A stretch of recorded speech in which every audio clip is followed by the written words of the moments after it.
Number 46. And that is a hearing.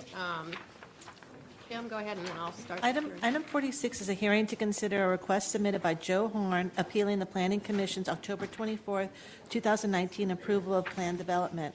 Staff recommending the board take the following actions. 1, find that the project is statutorily exempt of the California Environmental Quality Act guidelines, and 2, deny the appeal, thereby upholding the Planning Commission's October 24th, 2019 approval of planned development. Good afternoon. Good afternoon, Mel Pavlinas with Planning Department. Before you is an appeal of the Planning Commission approval of Serrano Village J7 tentative map. Oh, I'm sorry, I forgot. I'm going to open the hearing. Oh. And then go ahead, Mel. Sorry. As I was saying, good afternoon, Mel Pavlinas. Before you is an appeal of the Serrano Village J7 approval by the Planning Commission on 24th of October. The approved project is a 65-lot subdivision in Dorado Hills. It was heard by the Commission back on 24th of October. And within 10 days of that approval, the appeal came in and timely filed and on the 4th of November. The appeal cites the following, just kind of summarizing it. The project is approved by the Planning Commission does not ensure the construction of the 12.5-acre park as contemplated in the Serrano Village J area. And secondly, that the project as approved presents traffic and circulation safety hazards along Bass Lake Road. The Commission heard the project twice in August and of course in October 24th, during which they approved the project. Staff analyzed the appeal and maintains that the project has been adequately analyzed and conditioned, which was eventually approved by the Planning Commission. With regards to the park construction, condition approval number 50 was added as an outline of the mechanism and as well as the timing for the construction of the park. And this condition 50 was actually agreed upon by both the appellant, by the CSD and the applicant. So that's on record. And with regards to traffic and circulation, of course, there were an analysis that was provided and considered by the Planning Commission with regards to left turn pockets as well as improvements along Bass Lake Road. Those are all analyzed and as part of the Planning Commission approval. So those are all vetted and a part of your documentation. So staff recommends that the board deny the appeal and thereby upholding the Planning Commission approval of J7 project. That was a brief presentation. The appellant is here, so if you wish to hear from him, he can be called upon at the podium. The applicants are here as well for the project, so you may hear from them as well. So if you need to, as well as staff, traffic, DOT staff is here, as well as planning to answer any questions you may have. Thank you, Mel. Should we perhaps start with what's the best way to start here? So, Madam Chair, your typical practice has been after the staff presentation to allow the appellant to present. Then I'd provide an opportunity for the project applicant to discuss, public comment, and then provide an opportunity for each of the appellant and the applicant to respond. To respond again. Okay, great. So we'll start with. I have a question Sure. for Mel. We'll start with forward questions, please. Yes, ma'am. So, according to what I read and what you say, there has been a traffic study that has been done. We got a lot of comments, and there are a lot of residents around that area that are approaching us and saying, reality is different from that. Why is there a disconnect? I'm going to have a DOT staff answer your questions, if I may. I think we have Dave Spiegelberg from DOT and or Rafael Martinez as well. So one of his staff can provide some feedback in your questions. Oh, there's Rafael. Okay, thank you. Thank you, Mel. Good afternoon, Madam Chair, Afternoon. Board of Supervisors. So, DOT as well as all municipality public works departments of transportation have to abide by what is called the level of service. Level of service is set by the state of California as to what that condition or impact is to any community. Unfortunately, because there are a wide variety of rural, metropolitan, urbanized areas, what a level of service A is to one area is so different than what a level of service A or F is to another region. So when we do our analysis on intersections, roadway links, traffic movements. It's based off of a CEQA document that it's been handed down to us by the state of California that we basically plug in the numbers and then spit out a number, and then we say this is what the output is. I know that when I first came to El Dorado County almost 5 years ago, to me the level of services were more than reasonable. After living here for several years, I feel now that it feels like it's a more of a delay, but I do realize that it's because of my relative impacts that I have now day to day. When I go back to either the Sacramento area or I go down to Southern California, I realize this is what a true level of service, F, E, D, B, whatever the case may be, is. So that's where the disconnect is. I understand it because I know what the calculations are. I know I've had a relative experience of living in and working in a metropolitan area, an urbanized area, and then now living in and working in a rural area, and how those can be construed as an impact that is different from what someone's feeling is. So I understand it, and that's, I believe, where the disconnect is. We just approved a drone for your department. Yes, you did. So if this happens, I know he doesn't have it yet, but if something like this happens in the future, do you think that drone data is going to be helpful in mitigating some of that? Most definitely, but because what we can do is we can survey an intersection during peak hours and say, this is what a level of service F does look like based off of engineering calculations. This is the intersection in question, aerial footage, and this is why it differs from what people's perceptions are. And we can connect the two because, as you know, a picture is worth 1,000 words, a video is worth 1,000,000. So that is definitely going to be able to place that connection for people to understand that we are handcuffed by the calculations that are set to us by the state of California. So what if the drone data says something different from the traffic analysis that's done? What Well, if the drone data is more like what people feel on a daily basis? So that's a discussion we can have later. And that would actually be another tool for us to use to say, maybe there's a disconnect here. Maybe we need to reanalyze and rethink what our impacts are to the community. Perfect. Thank you. All right. Any other questions for Rafael before we go? I have just one comment, Rafael, if you'd stay up there for a second. Brian, Joe. I reached back and looked at the memo that Natalie Porter produced on this Yes. particular subject. It's called the Bass Lake Road Traffic Data, October 21st, 2019, and I'm a data-driven type of decision maker. Yes. In this report, if it is done accurate and it has been verified, what it defines is that section of the roadway sections can go to LOSE per our general plan. And those traffic volumes in the 3 road segments she has here for both AM and peak hour demands are well below that LOSE, and in fact, they are no greater than LOSD. So from the highway capacity manual, statistical measurement process, it appears that there is no LOS issue on the road segments. Take that back and then look at intersections and turning. Okay, that's a little different situation in my mind. That's more safety driven. And if you really have a lighted intersection, it's intersection LOS. So this does not cover that. But what I found is a lot of people are concerned not with the traffic volume going by, but how quickly you can move through an intersection. If it's a 4-way stop, how much traffic backs up to get through it, if it's a turn signal, those kinds of things I think are the items that the public perceives as this is horrible, we're at LOSF, but the report failed to really identify intersection type conditions. So that's the one caveat that I would put on this report. But it says the data was gathered between September 10th to the 12th, 2019.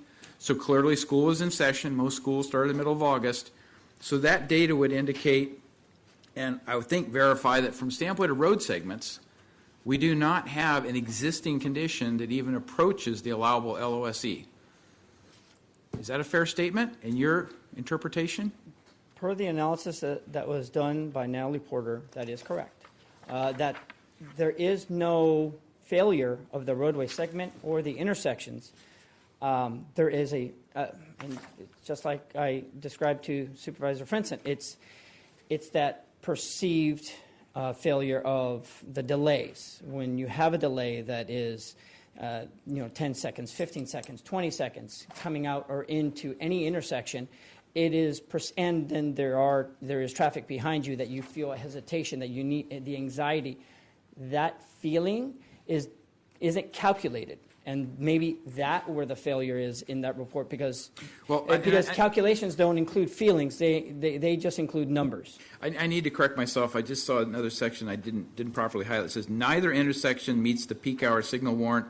Both intersections currently operate at LOSC. So I removed my comment. Is true. There's not a table here. It's a narrative response. That is correct. But it says both road segments and the intersections do not exceed LOSC, and with the intersections, it's LSD, but with intersections being at LOSC. So it is in the memo. I was looking for a table, and I didn't see it, but okay. I'll correct myself that way. Okay. So you support this particular analysis, and you believe it's consistent with any outside analysis that's been provided. Is that correct? Yes. What's in that before you? Yes. Okay. That's what I needed to know. Okay.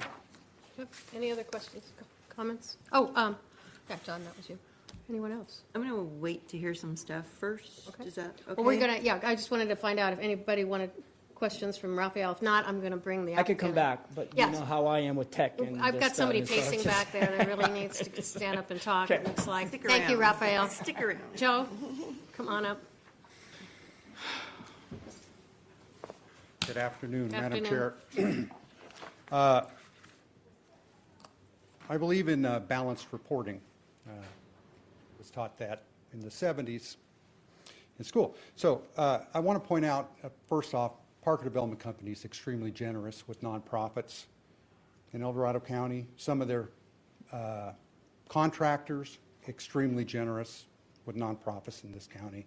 The Serrano specific plan area, there's some really nice neighborhoods in Serrano. And I bring this up because nobody in this room is 100% good or 100% bad or 100% evil or 100% pure. And sometimes in Sacramento, with the Dems and the Reaps, that's how it seems to go. So we have a significant, honest difference of opinion on the matter before you today. But other than myself, no one's pure evil in the room here. A few years ago, all I was interested related to the specific plan area was the park. 5, 6 years ago, I just wanted the park. And I really hope to avoid it reaching this point where the appeal actually had to be made in public. But at this point, I was hoping I could get a sidewalk, a park, and a left turn pocket going into Bridlewood. And I'd hope that could be resolved before this afternoon. But we could not resolve it. And so I think it's all important that we remember there's a razor-thin majority of the public in El Dorado County that will tolerate quality residential growth and quality land use planning. And unfortunately, the tentative map before you doesn't meet that threshold.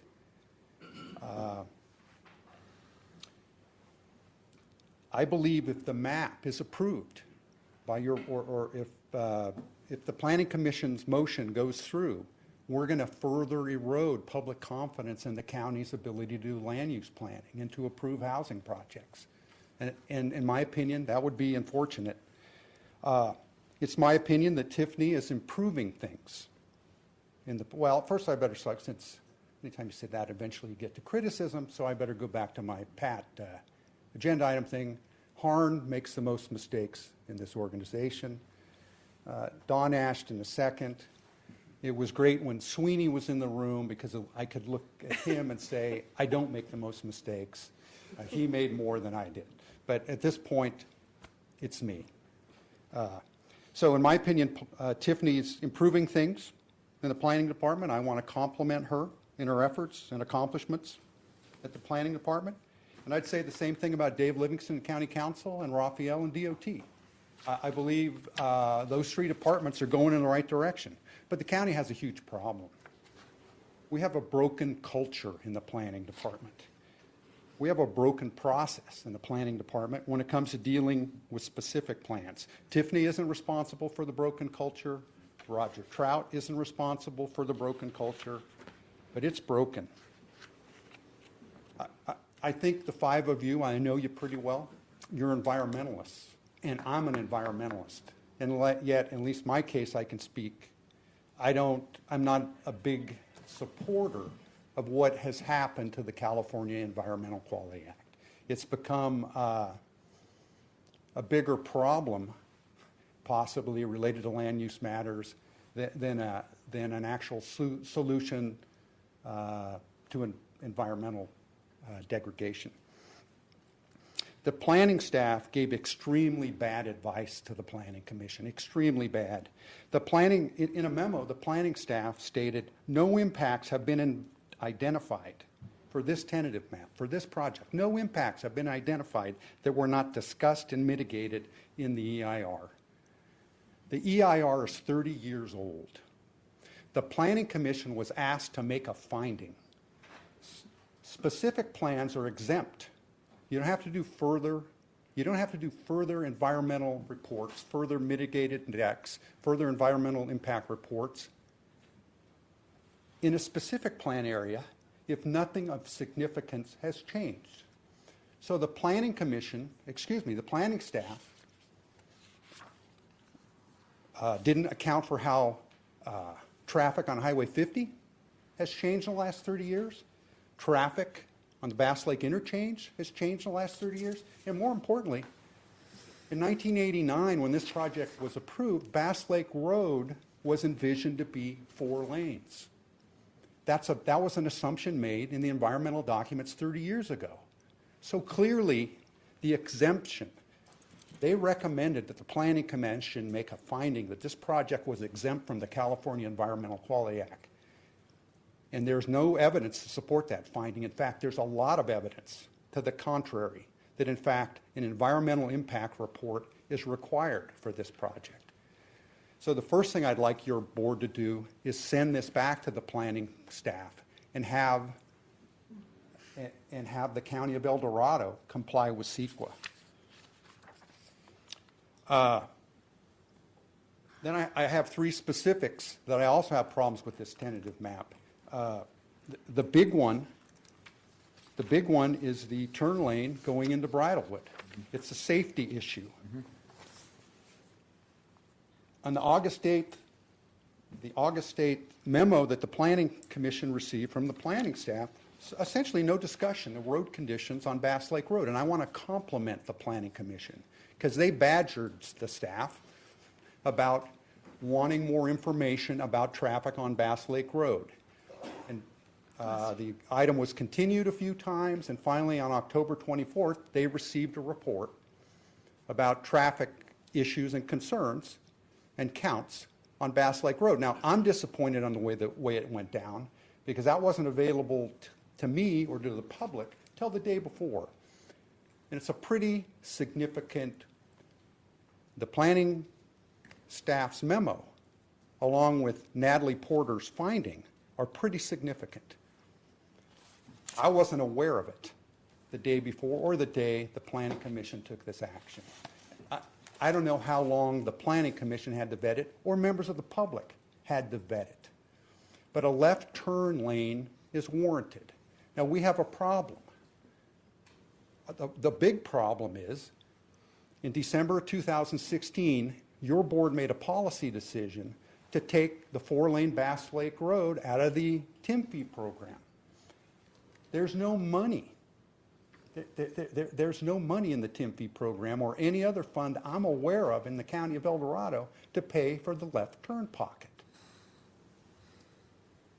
Right now, it's going to be put on the CIP unfunded list, which means that Supervisor Veerkamp and I will have long since been in the memory care facility before this left turn pocket is actually on the ground and in. I'd urge you to send this back to the planning staff and ask that one way or another, a condition be written that the left turn pocket lane has to be completed before additional building permits are issued, before a final map is issued. I'm a little bit out of sorts because Kirk came by my office with a revised condition related to parks. So I'm going to go to sidewalks next. The northern portion of J7. Well, no. Let's go back to the left turn pocket. There's a cultural problem, a big problem in DOT and planning. DOT's memo stated we need this left turn pocket. We needed it before this project went in. Right.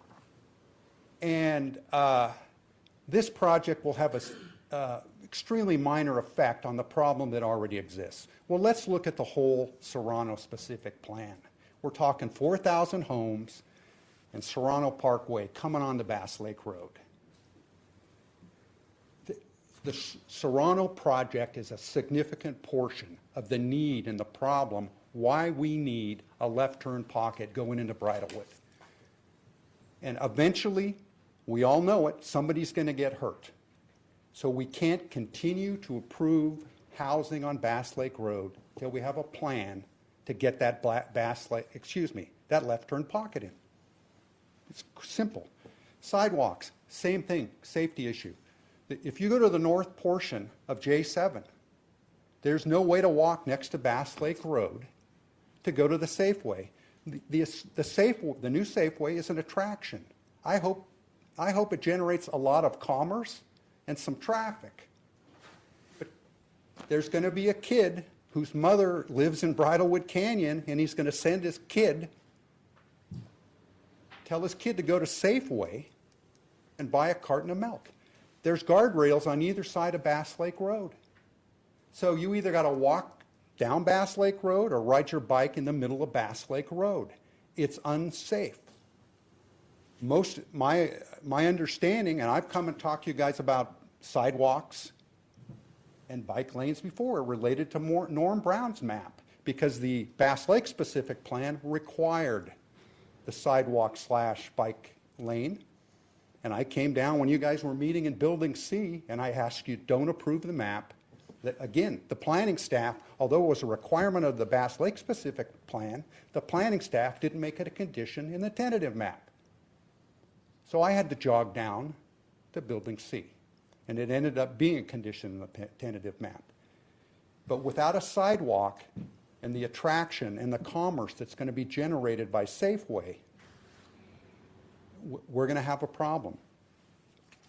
The park condition, Kirk and Supervisor Heidel emailed it to me, and Kirk brought me a hard copy of a revised park condition. I think we do best at the County of El Dorado when we keep things as simple as possible. So in my opinion, the ideal condition would be no final map till the park's in. Now, there is a problem, a complication with the 1989 development agreement. And again, my big concern, this goes back to, again, we have a cultural problem related to specific plans and DAs. Because for the last 10 years, I've been asking CAOs and county councils and planning directors, how do we make this park happen? When are we going to make this park happen? Well, the only way to make the park happen is to make it a condition on a map. The DA expired. We can't use that anymore, so we need to make it a condition on the map. The condition approved by the Planning Commission was too vague and not enough teeth in it. Kirk has provided some alternate language, not entirely satisfactory, but a step in the right direction. But there's a problem with the 1989 development agreement, which it says they have to build the park in accordance with the CSD standards. If the CSD doesn't work in good faith to get them the plan standard, the design of the park on a timely basis, they'd be able to hold up this tentative map. Now, I have empathy for the developer because that's a poorly written DA clause, but they bought the DA. They bought the specific plan and they bought the DA.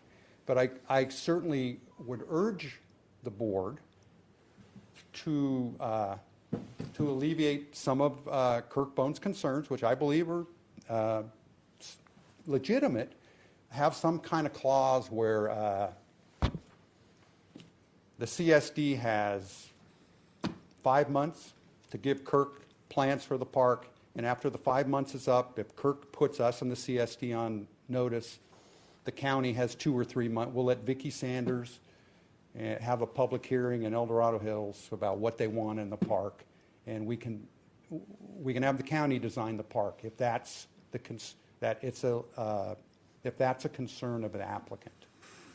But again, I'd ask your board to seriously consider honoring my appeal, and more importantly, again, I think Tiffany's doing good things in the planning department, but the processes and culture in planning need to change as it relates to dealing with these specific plans. That's all I got. Thank you, Joe. Can I ask a couple questions? Sure. I seek the same solutions that you're talking about, and it's 3 categories, but I want to know what specific remedy are you looking for? So the left turn pocket at Bridlewood, is that something? Have an unsafe intersection. Let's quit Totally making agree. it worse. So do you believe that the proponent of this project should pay the full amount for that improvement? Yes or no? With a reimbursement agreement, yes. With a reimbursement agreement, okay. Correct. All right, so second one then is the sidewalk. Yes. Should this proponent, the developer, be required to put in the sidewalk consistent with? We have a problem there because, and I know we have a lot of problems. We talked about it, because in December of 2016, you guys took frontage improvements and sidewalks out of the TIM fee program. It used to be a TIM fee reimbursable item. Now I believe each individual developer is responsible for the improvements. And that was a policy, you weren't here then, and neither was Lori, but that was a policy decision made by, frankly, a dumb policy decision promoted by 3 guys from Sacramento County that don't live here, and we're just trying to lower the TIM fees in Zone 8. So in this category, do you believe that should also be a reimbursement, that the proponent should have to front the money to put in the sidewalks? I know of no source. What's the remedy you're If you seeking? amended the TIM fee program, you could put sidewalks and frontage improvements back in the TIM fee program, as it belongs, because you're going to have a hodgepodge. If it goes into the unfunded category, we both know that means nothing, right? There has to be a resource to pay for those things. Right. I didn't recommend taking it out of the TIM fee program I understand. in 2016. We're here today and we can't.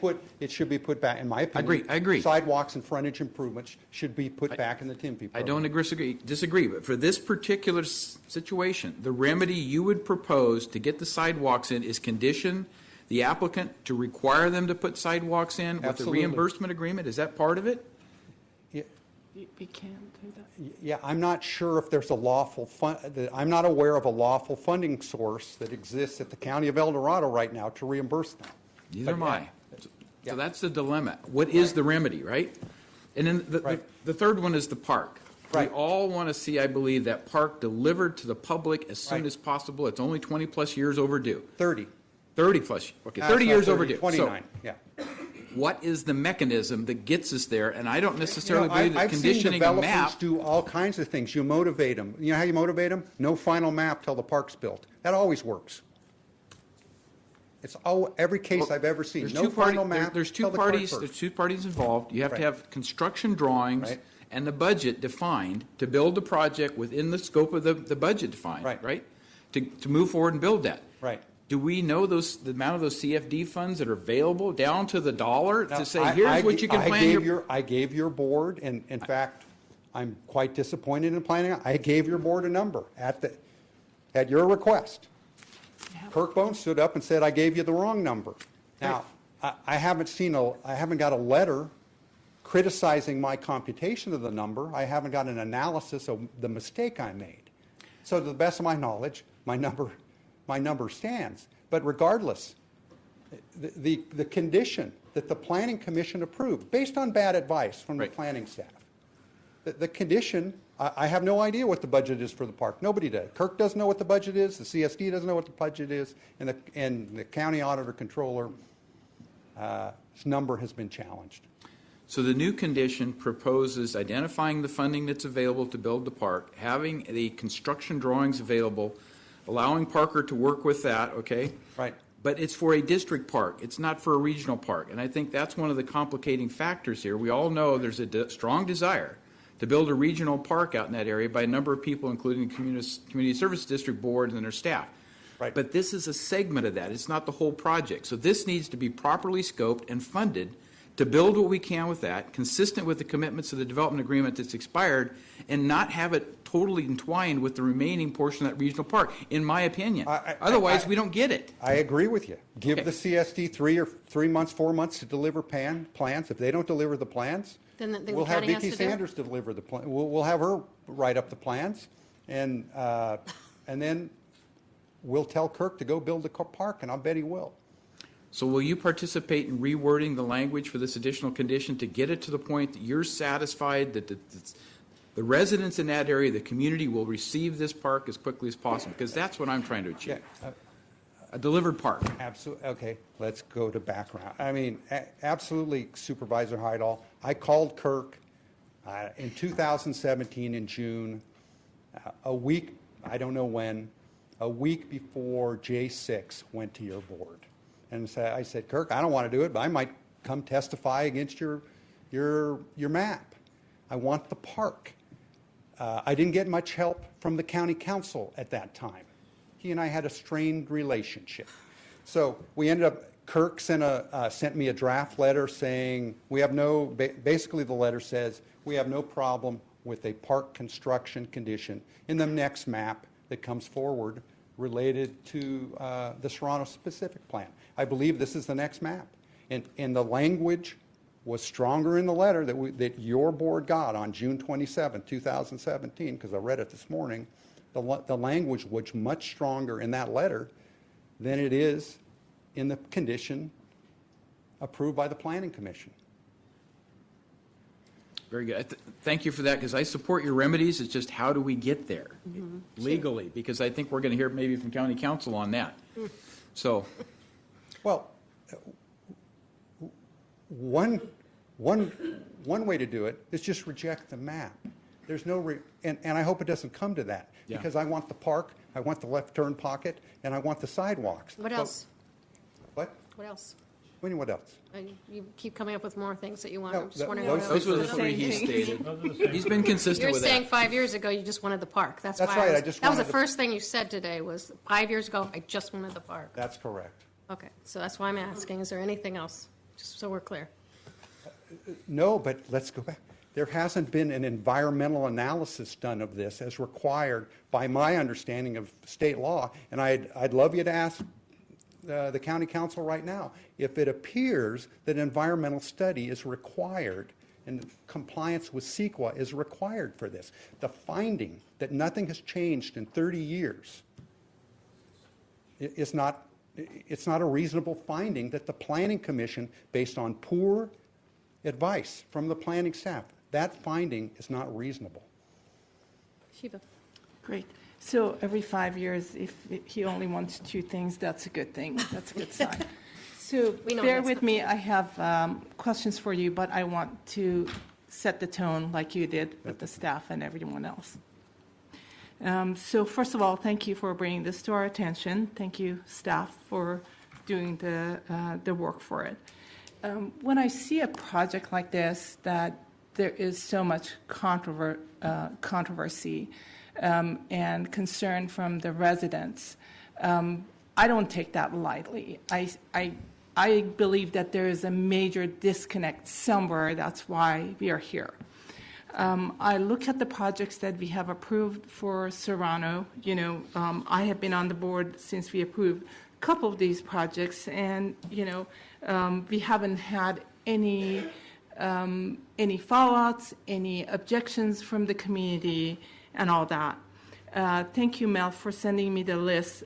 Since 2015, if we approve this one, there would be 304 residential lots that we have approved. But we have done it in batches, right? In 2015, we did 50. 2017, we did another 148. 2018, 41, and this is the 65 units that we are approving. So maybe each one of these didn't have the impact, but cumulatively, we're getting to a point that that area is concerned. And to me, what that points to is really the CEQA document that's old, because all these other factors have changed, and we're 30 years, almost 29, 30 years later, and this is the project in front of us, yet we have safety issues and issues with the pedestrian and bike paths and all that. So I appreciate you going through those three things that you wanted. And in the beginning, you also said, I would ask the board to send this project back for CEQA analysis and EIR. If we do that, so is this two separate actions, or are we going to ask for EIR and then these other things? Because the EIR will, it'll be trust me, I'm an accountant. I'm not a land use, but the EIR will identify impacts, environmental impacts. And then the question will be, which impacts do we choose to require the developer or somebody to mitigate? Okay. So the reason I say that is because the EIR is going to take about a year and a half to get done. I'm not, again, I think you could, you might be able to do a negative, Neg decks, now you're account. getting to a point that they're going to be vulnerable and they're going to be litigated and all that. So what I'm trying to do is set a path for the developer, because we have our processes, as you pointed out, are not solid. So the developer should not pay for that. The residents shouldn't pay for that while we're working out the process and making it better. So in my mind, I would consider the 3 points that you have for this project, and also say for future projects, look, developer, you got to consider an EIR before you come to the board. So we would give them enough warning, and all of this needs to be kind of confirmed by the county council to make sure we're doing everything right as far as the legal aspect of it goes. But that's the way I look at this project right now, based on what you said and what I understand. So we haven't had a chance for the other side to talk, and I do want to get there. So is there any more questions for I do have Joe one on follow-up this? question based upon Shiva's comments. The original conditioning of that park was established based upon a school being built, right? Right. I think in hindsight, that was not a good trigger Absolutely. point. We should be learning from wish- those things. I Never wish Sweeney rely were in on the room. another Go ahead. agency to Yeah. do something that may never happen. What? I said, never rely on another agency to do something that may never happen. So I think that was the biggest shortcoming in this whole process. If there had been a different trigger point, like the number of homes built somewhere that required that park to be put in, the residents would have benefited from that park maybe 20 years ago. So I think as a lessons learned, we have to look at those things. They've been paying special taxes Yes. for that park Yep. since around 1995. There's bonds at Serrano. Right. Would you agree the criteria used on the original development Was agreement was lousy. very poorly established? Absolutely. We're together. Okay. Thank you. Any other questions for Mr. Harn? Okay, thank you, John. Now, at this time, I'm going to have the applicant.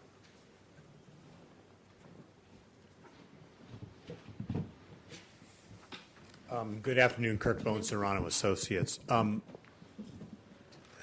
Supervisor Heidel asked me to give a little history of this park, and frankly, I want to do that as well because I think we need to clarify the record a little bit. And I'll try to get through it as quickly as I can. But in 1988, a specific plan was approved, and it required the developer to construct two types of parks: neighborhood parks, of which we've built 26.5 acres. We've got 2.5 acres under construction in the ridge between J6 and J7, as well as 28 acres of public parks. There's 10 acres in the Village Green that you're familiar with where our office is. There was supposed to be 8 acres adjacent to Oak Meadow School, but when that project came through in Village A, we in the CSD and the school district agreed that we didn't need 8 acres there, we needed 5.5. Then we transferred the balance of that obligation, which raised to 28, down to the J Lot H Park. And Supervisor Heidel is correct. The plan required that both of the parks adjacent to the schools be constructed when the schools were built, which makes perfect sense. We can work together like we did on Oak Meadow and decided we didn't need more, and we transferred the acreage down to the other parks. That's a good planning principle to start with. Doesn't mean it's always going to work out right, but you can beat yourself up 30 years later. But that's a good planning principle to start with.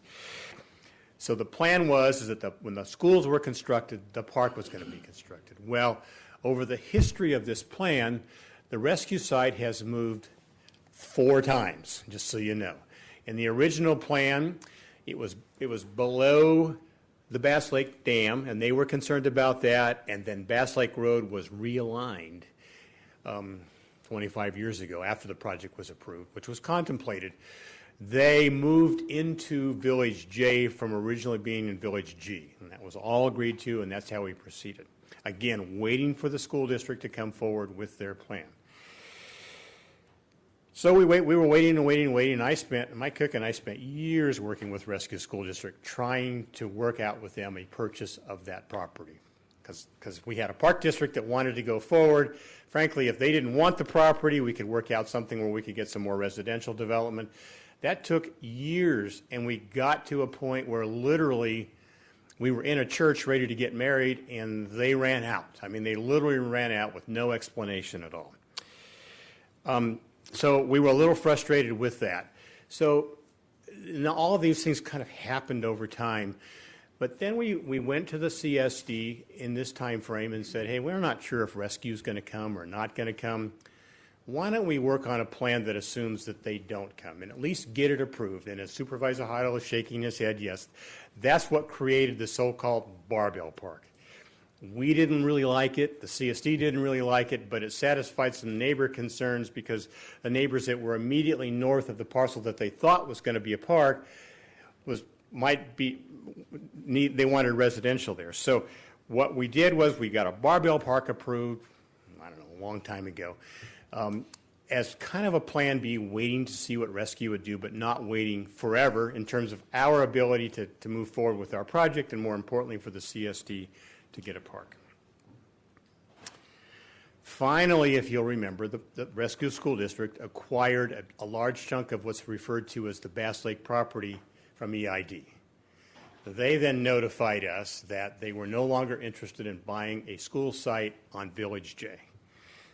I don't say we immediately, but we promptly went to the CSD and said, the school is out of the picture now, and what do you want to do about this park? We're anxious to move forward with it. Our residents deserve a park. I presume you're anxious to move forward with it. What do we do? So what we did then was we talked with them about acquiring the 12.5-acre site where the Safeway Center is now. And we actually filed a joint application with the CSD to change that zoning from commercial to a park. And that kind of made some sense because you could have lights there because it was going to be a shopping center anyway. In the meantime, that project had been on the market forever. It was approved for 125,000 square feet of retail. It had drive-ins approved. It had signs approved. It had drive-throughs approved. Everything was ready to go on that site, but there was no interest in that. So we in the CSD decided we would work on that site together. We would then take Village J and turn it into all residential. They would get their 12.5 acres from where the Safeway is now, and we would get 12.5 acres of residential. Literally, as we were starting to move through the process, some big boss from Safeway literally walked into our office and said, I want to buy that site from you, and I want to have a Safeway-anchored neighborhood store in this location. A couple weeks later, they brought in their inline partner, Donahue Schreiber, and we had a deal to build the shopping center in that location, which was always planned. We thought it was better for the community, and it didn't require a change. So we went back to the CSD and said, hey, look, this was a good idea, but now it's going to be a shopping center. And I don't know of anybody who was unhappy about that. why don't we work on modifying the existing approval on J-Lot H, which was the Barbell Park. We'll take the northerly 10 or 12 acres and turn it into residential, and you can have your 12.5 acres on the south side of the residential up against Serrano Parkway and Bass Lake Road.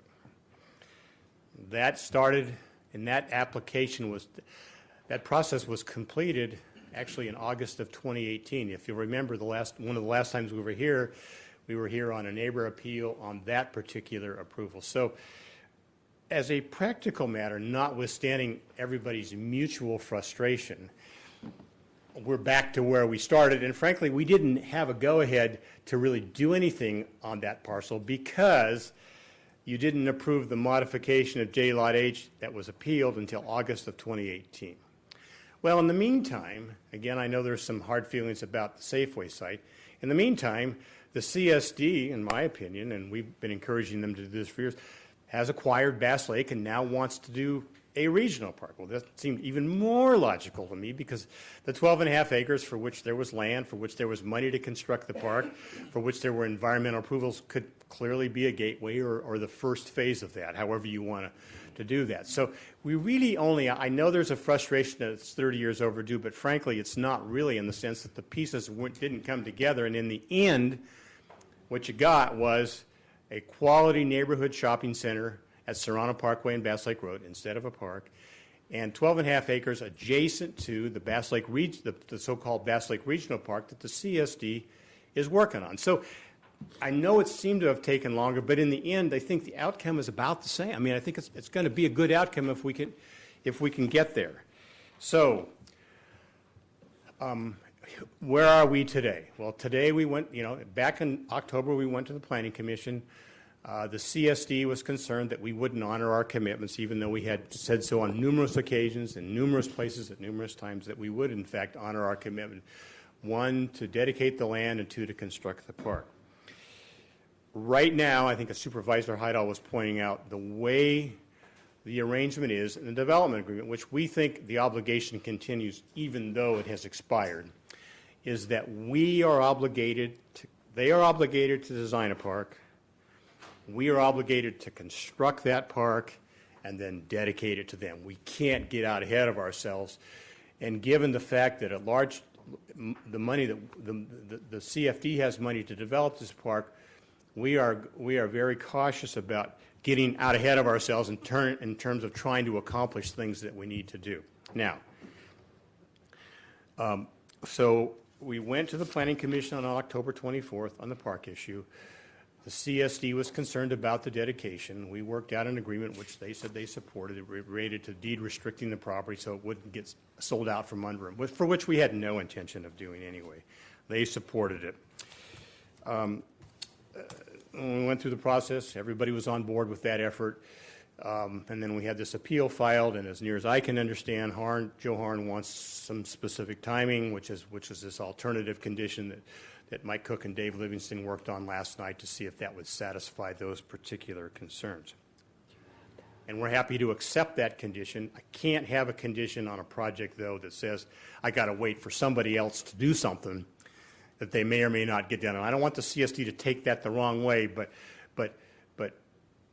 they got to do the design. They got to deliver the construction drawings like the condition that we wrote.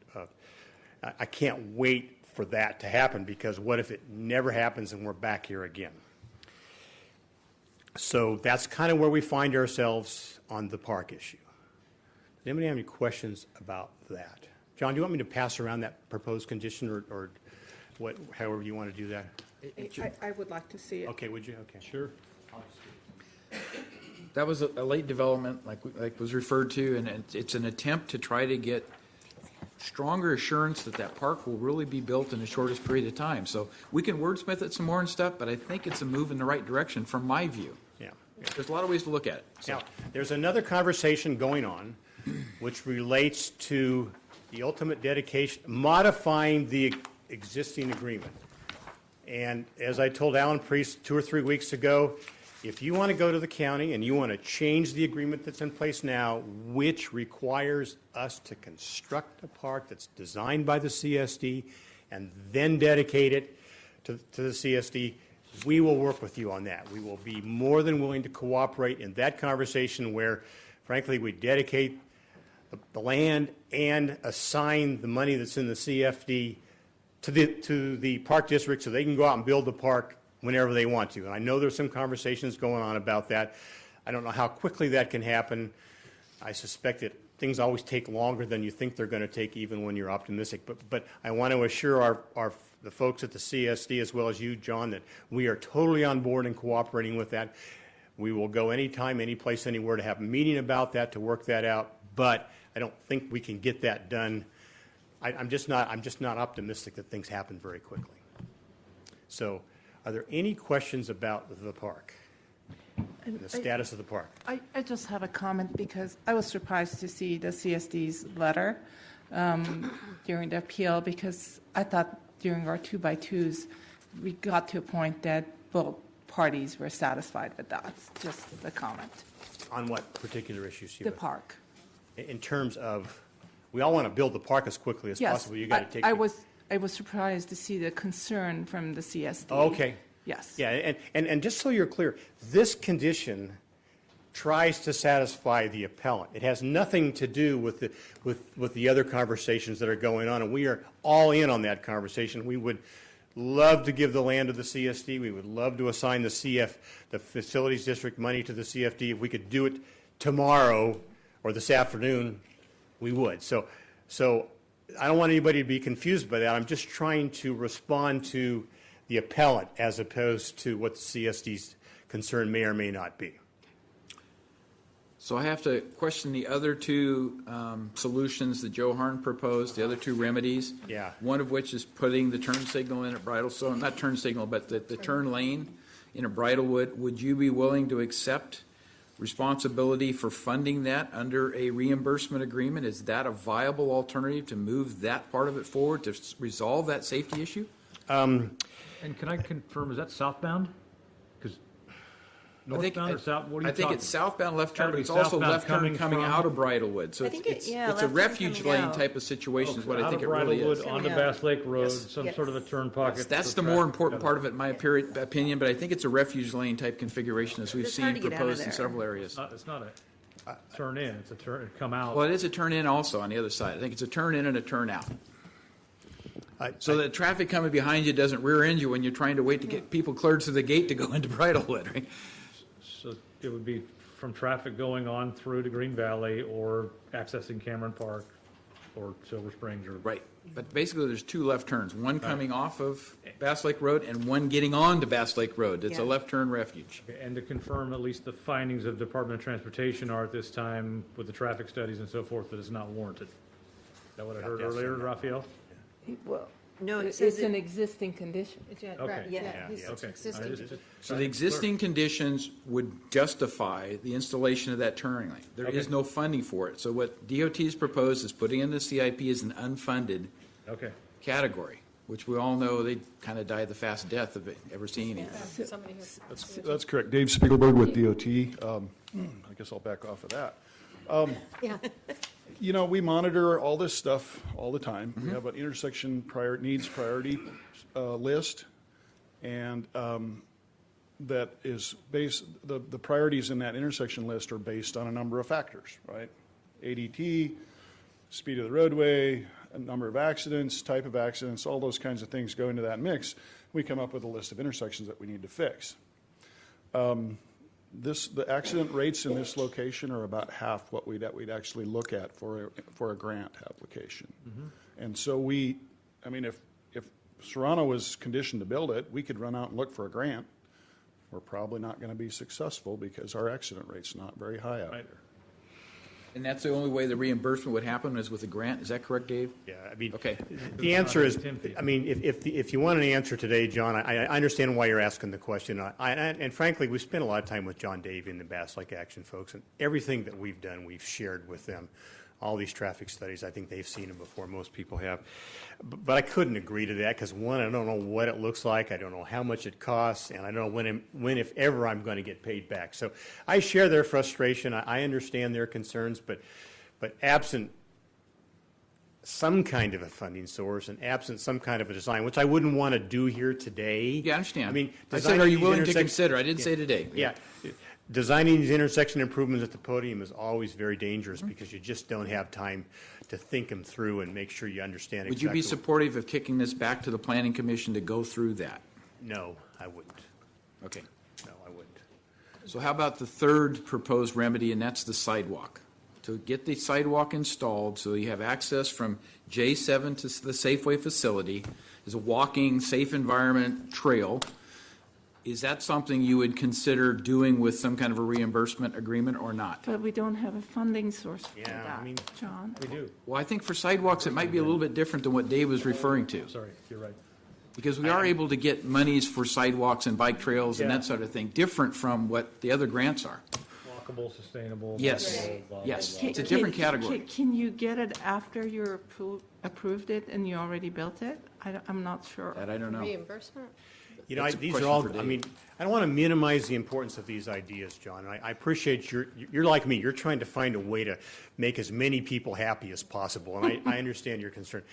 Without having more specifics about that, I just have to say no. I mean, I'm not saying no forever, but you know, I don't know why the county can't go out and build that sidewalk if they want to. We're conditioned to build, you know, we actually have a deferred agreement on the sidewalks in front of our project because nobody knows the alignment of Bass Lake Road. As it relates to our subdivision, which I think is the more important question, those folks, I understand the Bridlewood concern, but that's an existing unsafe condition which you're asking me to fix, which I don't think is fair, frankly. And those of us in the industry we got to draw the line somewhere. It doesn't mean that we don't recognize that there's an issue or a problem, but asking us to come out and fix every problem everywhere that exists and is unsafe, frankly, is a little bit, it's more boating in our business. I mean, otherwise we'd be fixing everything, every place, everywhere. And frankly, as Shiva says, if we went out and built it, why would the state give you any money? They'd say the damn sidewalk's already there. Why should we give you the money for that? So I think not, to be honest with you, John. But I mean, if there's some compelling reason that you could come up with that, but I think in the end you find that that's not the case. But most of the folks who live in our subdivision are going to walk through our subdivision or drive through our subdivision and get over to the Safeway. To say, well, the folks in Bridlewood don't have good access. They don't have good access today. And for asking us just to go fix that one, some sort of ill-defined, maybe you'll get a reimbursement, seems like a lot to me. But I understand your question. There's an analogy to this, and it's on Green Valley Road, and it's called the Vineyards Project. Yeah. And it's Lock Way, and it's to turn off into Sterlingshire, and we got an agreement that would be done on a reimbursement agreement. So there is precedent in terms of the ask. I would just ask that you consider it, because that's one way to get this moved forward. If there's a 100% certain, reasonably time-framed reimbursement agreement, I'd be happy to take a look at it, but I don't think we're going to figure that out today. No, we're not and today. I don't frankly think we need to go back to Planning Commission if that's where you're headed. Are there any other questions on the park? Oh, on the park. I have a question that. Okay. I think part of it you said you don't know, but do you have any idea how much the sidewalk is going to cost approximately? And also if you can give me a big range for the left turn. You can give me an idea? For the sidewalk, that would be a huge endeavor because that is a wetlands area, and to do the environmental for that would take a significant amount of time. So, Miles are we talking? excuse me? How many miles are we talking? It's not very much, but it's the environmental for that could take anywhere between a year to 2 years just to do. So, and I know that it hasn't been looked into. It's different than an intersection. An intersection, we can maybe do a Cat X, but not for a sidewalk in a wetlands area. That would be very complicated. But the project can be conditioned and move forward while we're doing all this other work. But if I don't see how it could. I'd have to convey with council and planning to see if that's a possibility. But the other thing is, if the project was to build it, we can't get grants for it after the fact. We can't supplement. That's why I'm asking how much it costs to see. If got it. So Okay. do you have any idea how much the turn lanes and how much the sidewalk is going to cost? I I can't. Big range? The turn lanes, if you're asking me to put a number, we've done something for $500,000. But Is that consistent with what happened? That's very conservative. At Lockway? Because Is that consistent with that one? Not for a walkway, no. No, I'm talking the turn, Lockway. the left turn lane. Is it consistent with what Lockway is? That's Lockway, yes. That's $500,000? Yes. Okay. Okay. But you're saying the pathway, the walkway is going to be more than that? Yes, potentially because of the environmental. Because you got the lake to deal with along Yeah. that, yeah. Yeah. But the lake, the CSD is going to make that be a regional park, so they're going to be doing all that work anyhow. They would be doing the environmental during their portion of the project as one encompassing project. This would be something separate. Could that potentially be the answer to That- some sort of Right. public Yeah. walkway along that park? Right, along the park. Mhm. So I think we have more conditioning to do with the CSD than, no, I'm just kidding, than this project, but that's okay. We'll get you up here and talk. Okay. Okay. Kirk, I want to just, thanks for pointing that out. Yeah, there is and it's not just the concrete. It's got to mitigate, and you got to do the studies and all of that. I mean, you may spend more money on studies than you will on construction, but getting across that, if you're familiar with that road, Bass Lake crosses underneath Bass Lake Road there, and I just couldn't even begin to tell you what that may or may not cost, one, and how long it would take. I mean, as somebody who's doing environmental studies right now, as you all know, very difficult to know that. Kirk, does J7 have a connection, internal connection to Safeway Complex? So people in there can walk safely? Or they can drive through there, too. Or drive through there? Yeah, yeah. I thought There's an it did, adjacent but it's been a subdivision. while since I've looked at the. Yeah, I mean, that's really how they would probably more than we'd one. be talking Frankly, about- you could argue that it might take some of the traffic off of Bass Lake Road, but that's not the case. But it's gated, I'm sure. Yeah, It'll be- yeah, Plan is to yeah. be gated. And so that would be open to the public, that there would be a trail marker or something or other if somebody No, got the- to that point? Those are private streets. That's what I was afraid of. So there No, really is no, no no, public no, use of it. excuse You me. have to live within the subdivision. Well, yeah, But at and, least, it was said, though, that we're talking about the public from J7 as well. We'll have a safe way to get safe, safe Yeah. way to get Safeway. Hey, yeah. got to find some humor in this. I've got, I know there was some questions on the traffic study. Dave Robinson is here. We did study intersections, John, as you pointed out. And if you have any particular questions on any of those issues, Dave Robinson is here. If you have any questions on intersections or roadway capacity or how we did the analysis,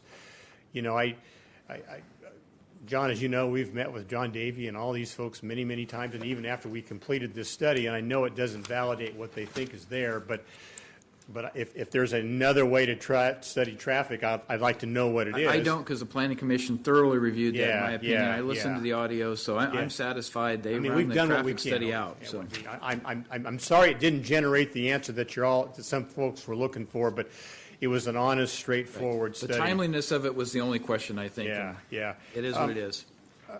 Just just a couple other things. We had 3 hearings at the Planning Commission on this project. The first one focused on, frankly, whether we were in compliance with the development agreement. This is the study that we provided and your staff gave to the Planning Commission at the second August meeting, which I think was like August 23rd. Planning Commission then August 23rd focused on Bass Lake Road and the park.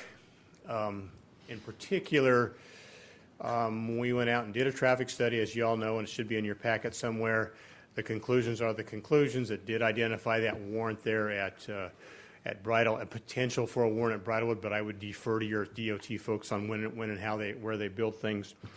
And then on the park as well, and we worked with County Council and the CSD, and that's how you got the condition that's there today, which was we would do a restriction with them and work forward on the other things. We can do that, and then the appellant came in and said, I don't like the timing of the condition of approval on the park, so that's the condition that you all have in front of you now. But I just want to emphasize to you, we can't be in a position where a third party, John, as you pointed out earlier, is inserted into this particular process because, frankly, they could stymie or monkey wrench the deal forever, which I think would defeat everybody's purpose. We'd like to build a subdivision, and frankly, we want that park built, and I think we're clear to go. But we've really only had the go-ahead on that J Lot H Park since August of 2017, when we were here on the appeal for J Lot H, which you, I think it was actually withdrawn in the end. I can't remember what the final action was. So it's not been that long. And in the meantime, the CSD is moving forward with their overall plan for the Bass Lake Regional Park, and I think they're doing. We're very supportive of them doing that. So, I don't know, Mike. Do you want to add anything further? Dave Robinson's here. If you have any particular studies on the traffic study, Dave worked very closely with your staff on that, and the Planning Commission worked that as they seem to do on traffic issues. They worked that over very carefully and very thoughtfully. So, All right, thank you, Kurt. I think at this point, if we don't have any more questions, Yeah, go ahead and open it One up. last question. Sure. I don't know if he's I going to do too, answer. I Sheila. don't know. Go ahead. Okay. So even if you have to pay $2 million from out of pocket for this project, is that something that's going to pencil out for $2 this, million for what? for the improvements like the sidewalk and the left turn? And we won't do that because we already have an approved project. There's already an approved project on J7. We're just modifying an existing approved project. Okay. There's I a was trying 71 to lot see- project approved. We've come in, modified it, or proposed to modify. We haven't gotten there yet, but I was just trying yeah, to I see mean, if the that's a fair numbers question. work out. Okay. I appreciate you asking it, but there's already an approved project in place right now. It's Right. not the one that we would prefer to build, but we're not going to. And that approved project is a higher density than what you have today, is that correct? About 6 units less, frankly, and but if the price to get to this is $2 million for 6 less units, that doesn't make any sense. I see what you're saying. Thank And you. then we don't have these conversations about all this other stuff that we're talking about. Kirk, there was a lot of discussion about CEQA. Obviously, you said you already got an approved project. Your confidence level that CEQA's been fulfilled? I think I'd defer to Mr. Cook on that one, if you I don't would mind. figure you Or would. Brianne, one or the other. We are. Mark, could you, Oh, I'm introduce sorry, yourself? Michael Cook, Hefner Starkman Land Use Counsel to Serrano Associates. We are confident. The Public Resources Code, Section 15182, exempts from further environmental review a residential subdivision that is consistent with a specific plan, which is the case that's in front of you. Specific plans take a long time to build out, so the fact that it's 30 years old or 25 years old or 40 years old, the legislature didn't differentiate. If you're consistent with the specific plan, you don't do additional environmental review. Unless one of the conditions set forth in Section 15162 exists. And there are, as I said, 3. I've just pulled it up on my phone. My eyesight's going on me, but I'll read you. The only one that could potentially apply, and it reads, when an EIR has been certified or a negative declaration adopted for a project, no subsequent EIR shall be prepared for that project unless the lead agency determines, on the basis of substantial evidence in light of the whole record, one or more of the following. Number 1 is substantial changes are proposed in the project. There's no substantial change proposed in the project. We're under 7 units to the acre residential. That's what's always been proposed for this site. The third one is new information of substantial importance, which was not known and could not have been known with the exercise of reasonable diligence. At the time the EIR was certified as complete, shows one of the following. The project will have one or more significant effects not discussed, or the significant effects previously examined are substantially more severe. That one doesn't apply either. The one that arguably, and I would say doesn't still apply, but arguably apply, is substantial changes occur with respect to the circumstances under which the project is undertaken, which will require major revisions of the previous EIR or negative declaration. Major revision. And the change here is that Bass Lake Road has not yet become a 4-lane road, which was assumed at the time. But it was assumed at the time to be a 4-lane road because your DOT staff expected a volume out there that would trigger the 4-lane requirement. And that volume will materialize at some point, and the road will become a 4-lane road. Our project that was analyzed for 6,162 residential units and 45 acres of commercial at that intersection. What we're going to end up with is around 4,700, so almost 1,500 units less than what was analyzed under our EIR, and 12.5 acres as opposed to 45 acres of commercial at the intersection of Sienna Ridge and Bass Lake Road. So I don't think that, and your staff has prepared 2 memos, one on October 21st, one on October 24th, and your DOT staff testified at August 8th, August 22nd, and October 24th hearings that our project isn't creating the need for any of these improvements, so there's no way that you could determine in light of substantial evidence in the record that there are changed circumstances that create impacts not previously identified. So that was a long answer to a short question. Are we confident on the environmental analysis to this point? Yes. I don't know that that's the most important part of the discussion, but yeah, I don't think it would be appropriate to send us back for additional environmental review. The environmental review that's been done covers the gamut of what this project entailed. And to reinforce that, and then I'll sit down, Kirk mentioned that we have a 71-unit project approved on this site since 2012 or 2013. That project also was covered by the existing environmental documentation. So if you have any questions for me on anything else, I'm happy to answer. Good, thank you. Okay, so if we have no further questions, we'll go ahead and open this up to the public, and then we'll come back with more. All right, I'm going to go ahead and open this up to the public.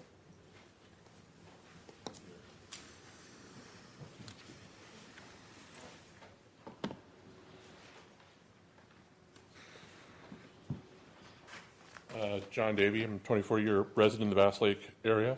I'm currently the chair of the Dorado Hills APAC, and I'm the vice president of the Bass Lake Action Committee, and my comments today are submitted on behalf of the Bass Lake Action Committee. Thank you, Madam Chair and Board. So we'd like to express our concern regarding conditional approval number 50 that's been addressed at length today. Our concern stems from what appears to be the vague nature that offers some subjective items in terms of items like cooperate in good faith and as soon as reasonably feasible, which are hard to define for the public and for the public to understand. And our concern extends from the fact that the parkland dedication has been required for a 30-year-old specific plan, 30-year-old development agreement. It's been expired for 10 years.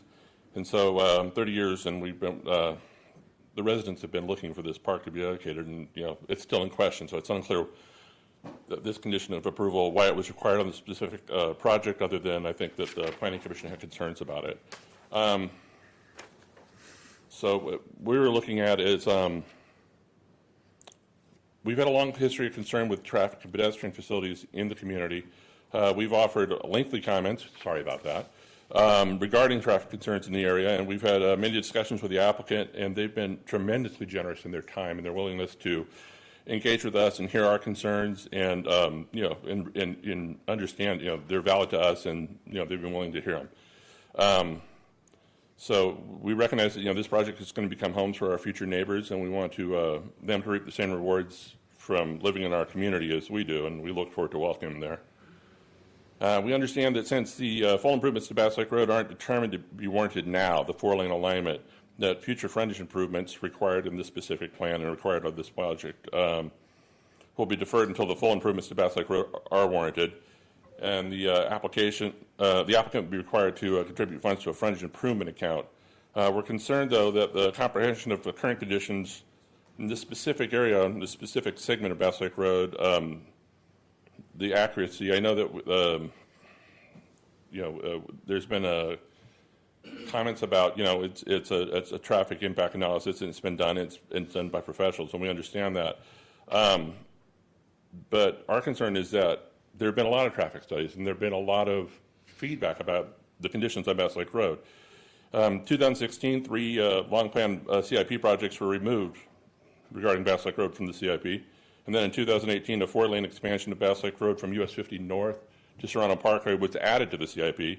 And then this year, a year later, it was removed. So So our faith as a community in the forecasting and the conditions and the improvement needs and requirements is suspect at best for us. In 2019, we were told that there was no warrant met for a left turn pocket at Bridlewood Canyon, at Bridlewood Drive. And yet, the recently completed traffic study, we partly feel that was compelled by our concerns that we addressed with the Planning Commission, revealed that the need does in fact exist less than a month later. It's real, it's right now, those conditions exist. Kim, give him 2 more minutes because he was Thank in you. the group. Thank you. And even though we've talked today, even though it's been identified that the left turn pocket will be added as an unfunded CIP project, we all realize that that's a meaningless thing, that there's no funding attached to it. And the CIP is a 5, 10, 15, 20-year list.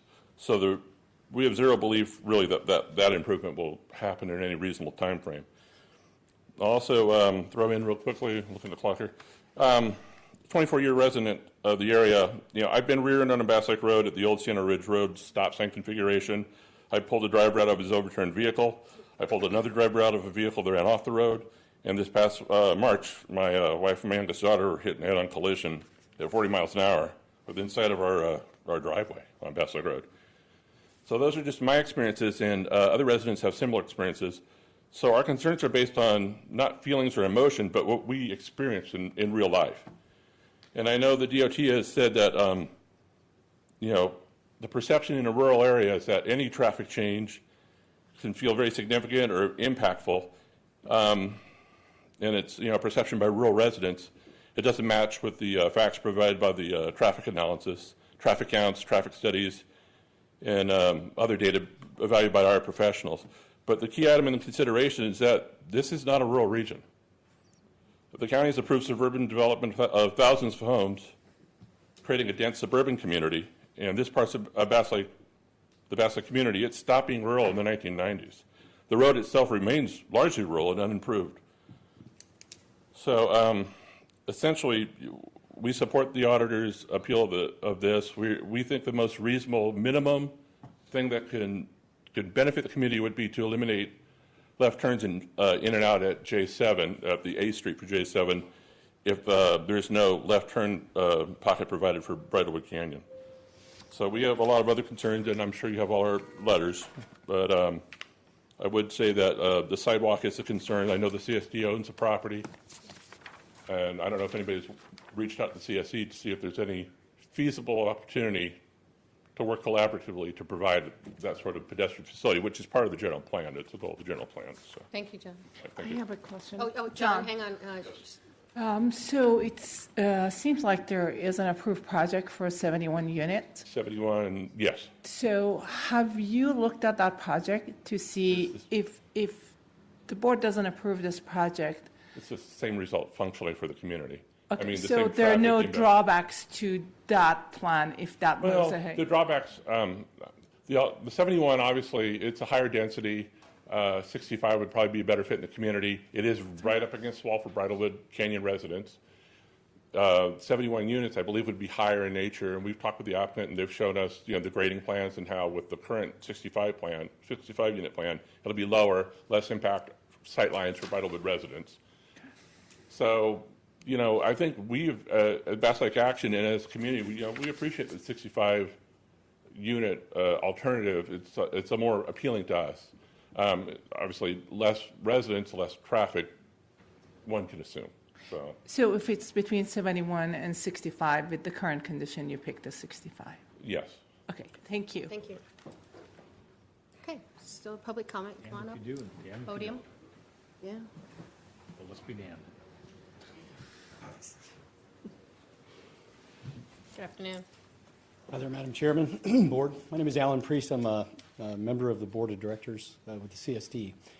I just wanted to come and represent. You've obviously received our memo, pretty extensive memo. We provided and tried to provide some history, and there was, as Shiva, you had pointed out, there was a degree of frustration probably in the tone of that memo that we were trying to relay just from a timing perspective. And I really appreciate Kirk Bone and his honest and pretty straightforward history of this park. It's long and complex in 30 years. And he saved me about a half page of notes here to go through that. But what I've been involved in and has really been in earnest trying to get this park done and planned in the last 4 or 5 years. And I've been on the board for 5 years and participated in almost all of these discussions. It really took a strange turn when it went from the barbell to Safeway. We were in full-blown design. We even had an approved nighttime lighting study that was done. We had gone a long way with the developer and appreciated their partnership in that, and then it turned. So we've had about 3 years since then, and we supported it. I was in the meeting with Bill Parker when he broke the news to us, and I think he was surprised that we said, that's great. We'll go back to the original plan, some version of that, because it's next to Selwood Field, and it makes sense for that side of the street. So it certainly worked for us from a historical perspective. I think it's the last 2 or 3 years that you're really getting the frustration from CSD trying to get the timing of this thing pinned down and done. And that's really the history that we gave to you in the memo, and I won't repeat all of that. But the great thing, and I think the opportunity that we have with Mr. Harn and his proposal here, and why we support the proposal for the park's sake, is to have an opportunity to put a time frame on getting this park done. Because it has been 3 years of one reason or another, one issue, and it could be an issue on our side, it could be an issue on the developer's side, trying to get to an agreement on timing or dedicate the land or whatever it might be. So what the positive conversations we've been having here for the last probably 2 or 3 months are the win-win-win situation, and we've talked with John, Supervisor Heidel, about it, and I think, Shiva, you might have been briefed in one of the 2x2s as well, is to dedicate the land to the CSD.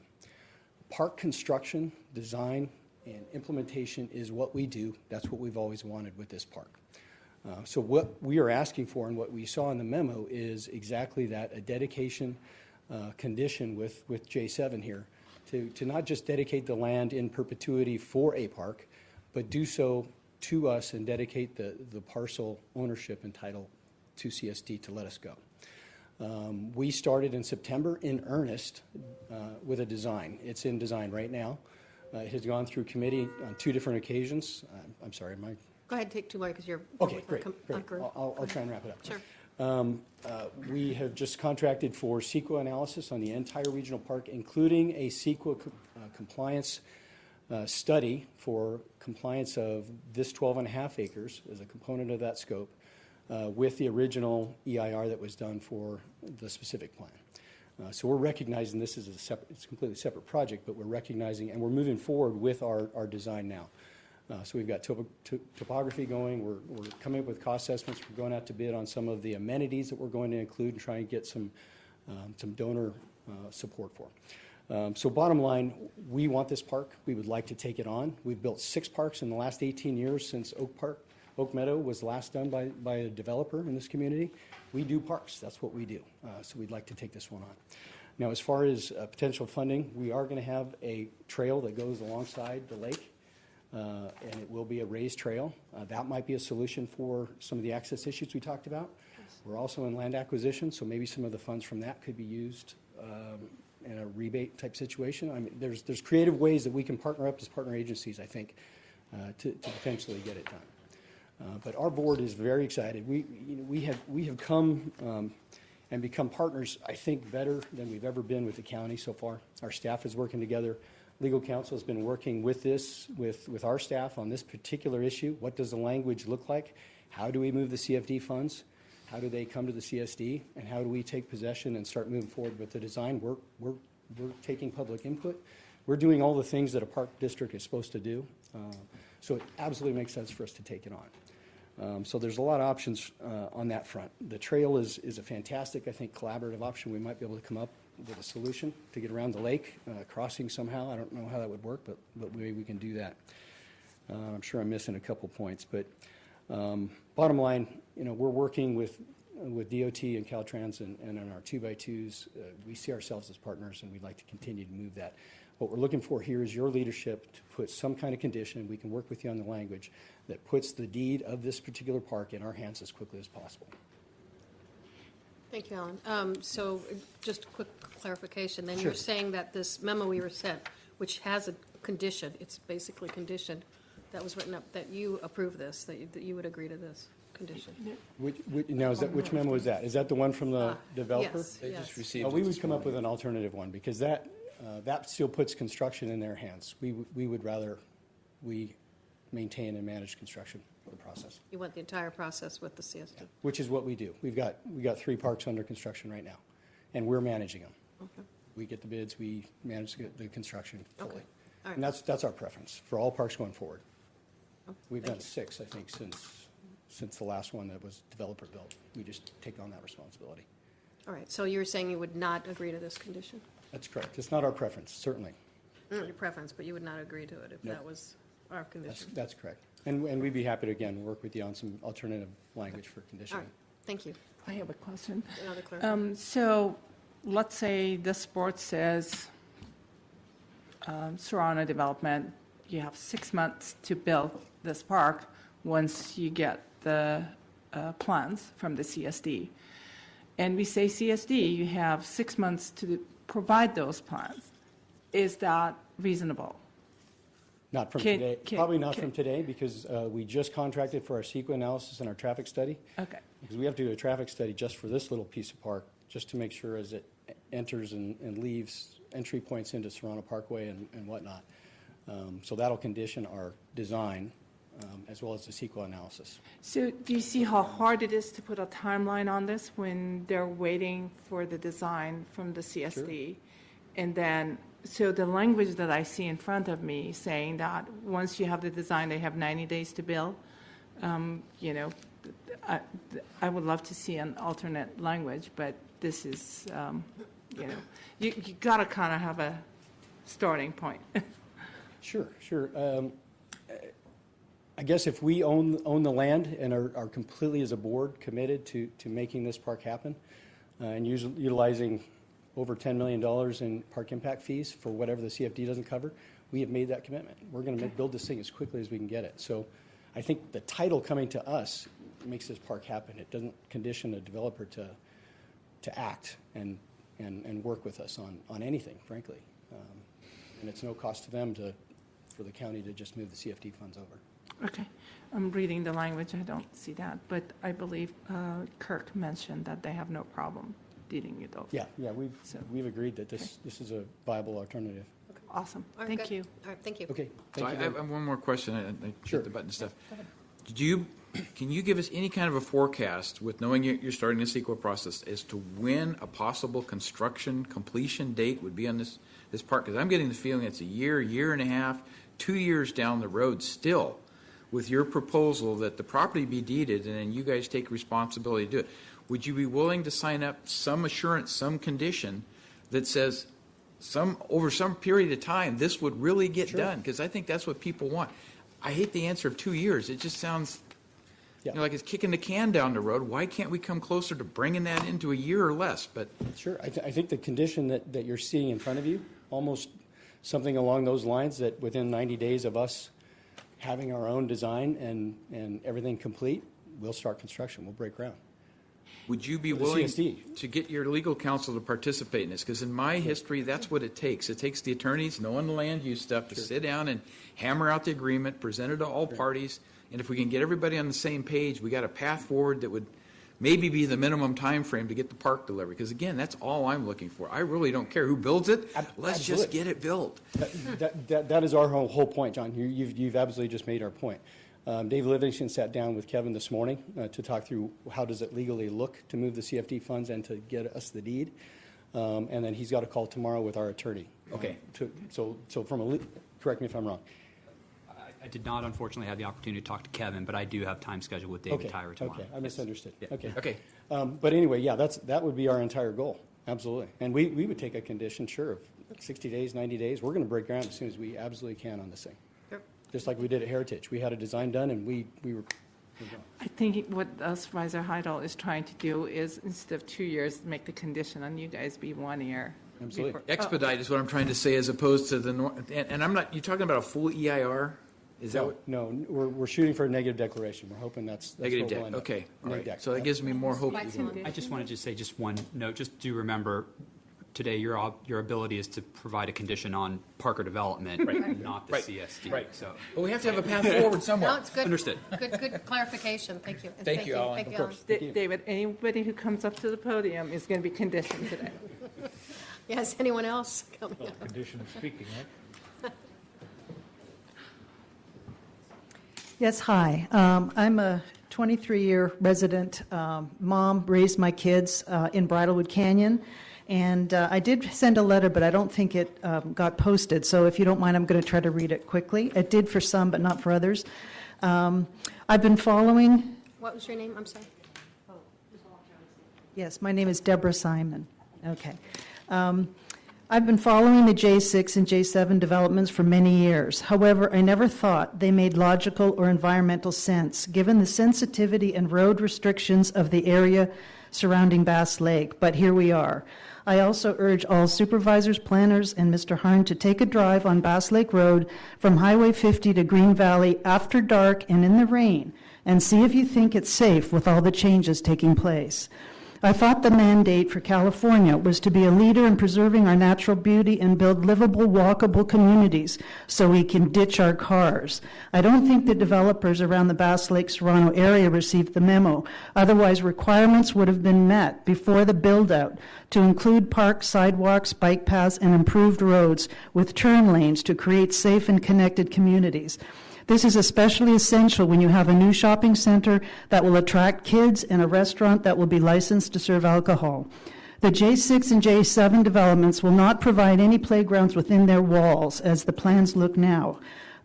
As part of Serrano, their recreation destination will be across Bass Lake Road and into the yet unbuilt park on the northwest corner of Serrano Parkway. Also, the open space between these two communities is a delicate wetland and overflow for Bass Lake and should not be accessible to anyone. Therefore, children and teens will be leaving those developments on Bass Lake Road to connect with their friends and the larger community for their activities. Both J6 and 7 exit onto the most dangerous part of Bass Lake Road on a blind curve and close to the causeway. There are no shoulders or any forgiveness on the curve, and many times drivers, including us, have had no choice but to hit ducks, raccoons, deer, and other wildlife. It's either the animal, another car, or the guardrail. Improvements are urgent before the build-out. The J7 development is planned to have 65, maybe, I'm not sure of the exact number, homes on a tiny strip of land, which seems like a ridiculously high number for such an awkward lot, in front of Bridlewood Canyon's emergency exit and beside the Precious Lake overflow. 65 homes mean at least 130 cars in a walled neighborhood with only a few spare open lots for a little green space. This density in a delicate location seems absurd in such a large county. I don't even know how grading and building can occur without damaging the lake, wetland, overflow, and refuge for wildlife, since we had so many problems with silt and water pouring in when J6 was being graded. To my knowledge, no one has addressed the school situation. New residents in Serrano, J6 and 7, and perhaps even Hawkview, are to attend Lakeview Elementary School, Marina Village for middle school, and Oak Ridge or Ponderosa for high school. Just a couple minutes. Go ahead and finish your thoughts. Okay. Lakeview is 6.1 miles away if you take Serrano Parkway, passing 3 other elementary schools, Oak Meadow, Silva Valley, and Jackson. Or if you take Green Valley, it's 8.7 miles away.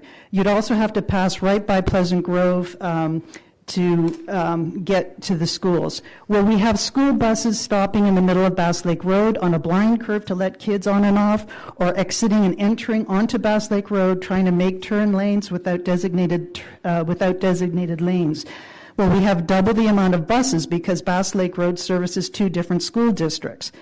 I believe Parker Development claims they do not have to improve the road to provide sidewalks and bike lanes along J6 and J7 because the land that butts up to Bass Lake Road is county-owned and is part of the original proposed expansion to 4-lane road, which has now been delayed or dropped. It appears collaboration is needed between the county, Parker Developments, and the CSD's new county park to figure out how improvements get done and who's responsible. In the meantime, J7 should be delayed indefinitely until this is resolved so there can be a seamless and safe connection along Bass Lake Road between the new Silver Springs Road and Serrano Parkway. Thank you very much. Thank you. Thank you.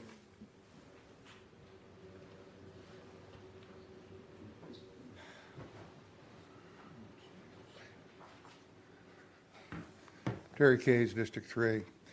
I'd like to take you back to Mr. Harn's comments. He made a lot of very good points there.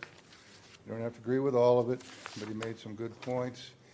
And he talked about one thing, which second or third time he's brought it up in the public forum, which I will grant him high credit for. And that is that he's made mistakes throughout the years and in this entire process. Also, and I would agree with that, and I respect him for that, and I honor him for that, because admitting a mistake that has happened in the past that you made in judgment is a sign of leadership. It really is. The other one is that that has been brought up about the razor's edge of what the people in this county accept. People who live in a place always want to drive their cars, but they don't want more traffic. And on and on. People want their amenities, but they don't want their taxes increased. And on and on. Then I hear in the testimony today that there's some kind of a tripwire that's been in place for what, 20 years on expanding Bass Road into a 4-lane highway? That's putting the cart before the horse. You don't, just like this lady just said up here, it is not good planning to wait until the traffic is beyond critical mass before you put in a road where common sense, by looking at the 20 square miles area around it, says if you're going to have any development there at all, you're going to need a wider road there. So get the wider road in. So bottom line is, and this is why I left California, stop talking everything to death. If it's necessary to get the principals to come to a decision on this, rent them a hotel and say 6 months from now, come in. And no, this is the way it's done in some places. You get them together for a week and say, come to a decision on what you're going to agree with and make a decision and do it. Because every time, every year, every 5 years you delay this, the new cast of characters that sits up there has forgotten what was said 3 years ago, and you got to go back and reinvent the wheel. And every time you do this, it costs you a doubling or a tripling of the price of the project in the meanwhile. And in the meanwhile, you've caused a lot of problems. Not intentionally. It's not like it's a matter of fault. It is part of the culture, and he mentioned that. So my point is, stop kicking the can down the road. Make Bass Lake Road a 4-lane road as quickly as you can get it done, expeditiously as you can get it done, and take it from there. You'll never have a perfect solution. Just make some decisions. Thank you. Thank you, Terry. Still in public comment. Waited here for 2.5 hours, but anyway, I thought it necessary for me to come here. I'm Rick Freddean, and I too am a 25-year resident of Bridlewood Canyon, and the street there has had its accidents. My son was hit at one time several years back, put in intensive care for 5 days. A lot of accidents along there. My yard backs up to the J7 development. My house is actually higher than the wall, so I don't know how that's going to, my view of Bass Lake is probably going to be gone, which I'm not thrilled about, because it's a great view, and it's one of the reasons I bought that parcel and had the house built. But more of the concern now is the traffic and getting to, as Mr. Verkamp said, the safe way to get to Safeway. Bicycles, you're going to have a park there. Parks mean people going there on bicycles, riding their bicycles in the park. I'd like to see a bike lane and sidewalk to get to the Safeway to get to Safeway. There's just, as my other resident spoke of, curves, the buses, but we just need a safe way to get the Safeway and the park area that will someday be built. Thank you. Thank you.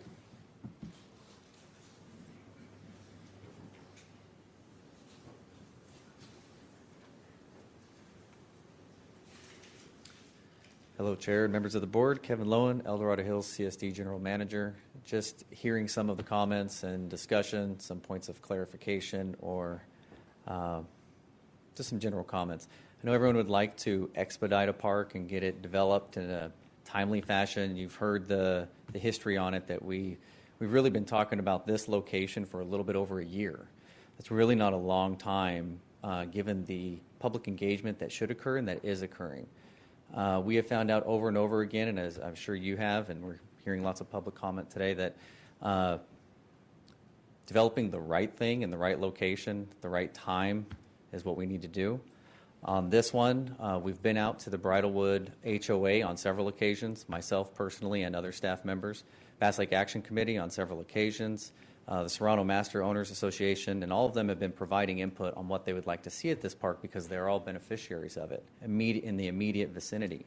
So that's very important to us, while we're also working through the process of the environmental review, working with county planning to find out what sort of conditions we're going to have to work through, because we understand it that we will have to make some findings of consistency with the existing EIR, and depending on what we bring forward with that park, there may be some additional requirements, and you've heard Allan Priest's comment on that we'd like to, of course, we'll mitigate and do whatever we have to do the right kind of park. So pulling that all together, a year's time is not that much time. However, a solution that we see going forward, you already heard about that as well, and it's in the letter, so I won't rehash that, on how we can take acquisition of that land, keep moving forward on the process, and have those funds in the CFD available to us. I think that's reasonable, and we're moving forward and doing all that due diligence. Along with that, just hearing about traffic, yeah, that's a big concern for us in a number of respects. We've been hearing that from all the public input. If you live in Bridlewood, Woodridge, Hills of El Dorado, or further up Bass Lake Road in the Cameron Park CSD area, which is going to get a benefit from the J-Lot H Park, if not the greater Bass Lake Park, there is no safe way to get down there unless you're in a car. There is no way to get there. There's no way to get across the street to these future parks because you can't get down to those intersections where Safeway is, as you heard earlier. So that's a travesty. So we are looking at our design on our properties. What can we do with this, and possibly how can we partner with our other public agencies on that to make it right for those that we serve. That's it. Thank you. One question, Kevin. First of all, thank you for the tour of the Bass Lake Regional Park a couple months ago. And you shared a lot of good information with myself and Supervisor Heidel. As far as the timeline, because we talked about the pedestrian path and bike path there, and the fact that there's no way to cross the street. So I believe you talked about having a bridge from one side to the other.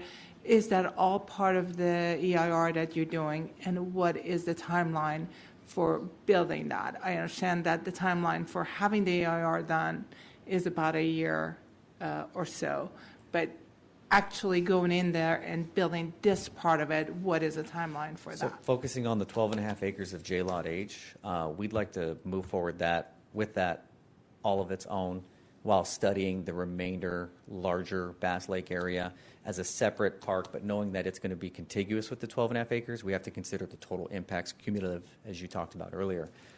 Bridging across, I've heard some people talk about it. I don't know if that's the right kind of solution. We have to figure out some way to get residents to some point where they can get across that street where it makes sense to them. I'm not sure what that is. That is a major study point for our environmental consultant that I specifically brought up to them. They presented a rather aggressive schedule or optimistic schedule for getting through their study analyses in the spring and possibly before summer of this next year. We've lived these before. I think that's overly optimistic because there will be other things that come up, other elements during their analyses that are probably going to take us off in that direction. I don't have the map in front of me, but the 12.5 acre, is that going to alleviate the concern for the pedestrian path, or is that the next phase? It had to be the next phase because the 12 and a half acres is on the opposite side of where we're hearing residents speak on today. They are on the east side of the lake, and we're talking about the west side of the lake for this 12 and a half J-Lot H piece. Right, that's why I was talking about the bridge. Yes. Oh, well, that's a huge bridge. Oh, okay. That would be over the lake. Oh, okay. Over the lake. We can't do that. Oh, you're just joking. No. But it's to bridge them over to the undeveloped parcel right now. Got it. Sorry, I thought you were going to put a bridge over the entire lake. If there was some way to get them down to that intersection of Serrano and Bass Lake, that would be amazing because that gets them into the first phase, that J-Lot H Park, and gets them safe passage to Safeway. But that sounds like another problem to be worked on and fixed. Okay, good. That kind of gave me a lot of information. Thank you. CTC. All right, any other public comment? Yeah. I told him to talk to them. Yeah. Where's the lights? Chainsaw. Good afternoon. Ken Greenwood, District 2. This has been an interesting discussion, and it brings me way back to when I was working on the Bass Lake Hills specific plan in 1989 through 1993. I was the author of that plan. And one of the reasons that that plan is so damn hard to get a project through on is because I looked at the El Dorado Hills specific plan and said, boy, there's a truckload or a truck-size holes to drive through on this one, so we're going to tighten it up. Anyway, a little historical perspective. Also, back in the day, and this has been a very good exercise here to remind us that we need to keep appeals affordable. Aha, that's a point, because we're still waiting for that one to come up, aren't we? Yes. Mm-hmm. Anyway, back in the day, and I see 4 pins over in the wall over there, and that was very reminiscent. We used to actually put up the map that was being considered. Somebody remembers this? No? Anyway, I do. And it was very useful because it gave people, you could walk up and go, this is where the developer hurt me or touched me, whatever, okay? But it gave everybody something to look at before, after, during the process. I'd like to get back to that because actually for the last day and a half, I've been cut off from my internet. And I've got over-the-air internet, and so I'm tying that in too, but I won't go there. Anyway, it would be really nice to kind of change the culture, because that was mentioned before by Mr. Harn, of this whole hearing process, to make it affordable so that people can appeal this, so that we can talk about these difficult issues, which we are, and that's the good news, okay? It would be good to have things up on the wall so that we're not burning up all those electrons or whatever and relying on looking at something on a phone, pad, or a PC, okay? Perception versus reality has been brought up. And with traffic studies, you can't look and you can feel level of service, whatever, but it's hard to bring it in. And there's that memory care facility thing too that he mentioned. I'm right there on all of this. I remember in the day you were able to buy a lot at Bridlewood Canyon for $35,000 back in the early 90s during the tough times. Anyway, maps on the wall.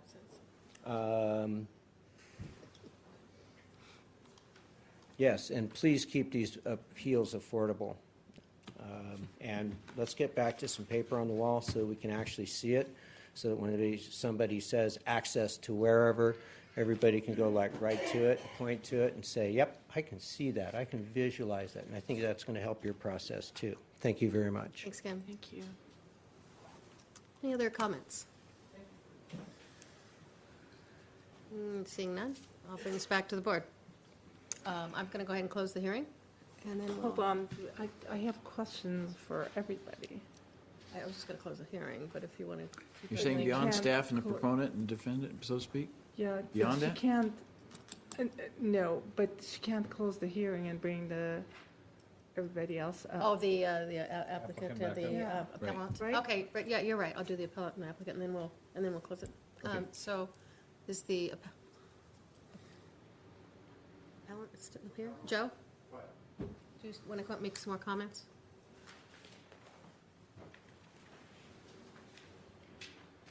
Appellant. That's what I thought. Okay, I got it right. Appealer. I'm sorry, were you asleep back there?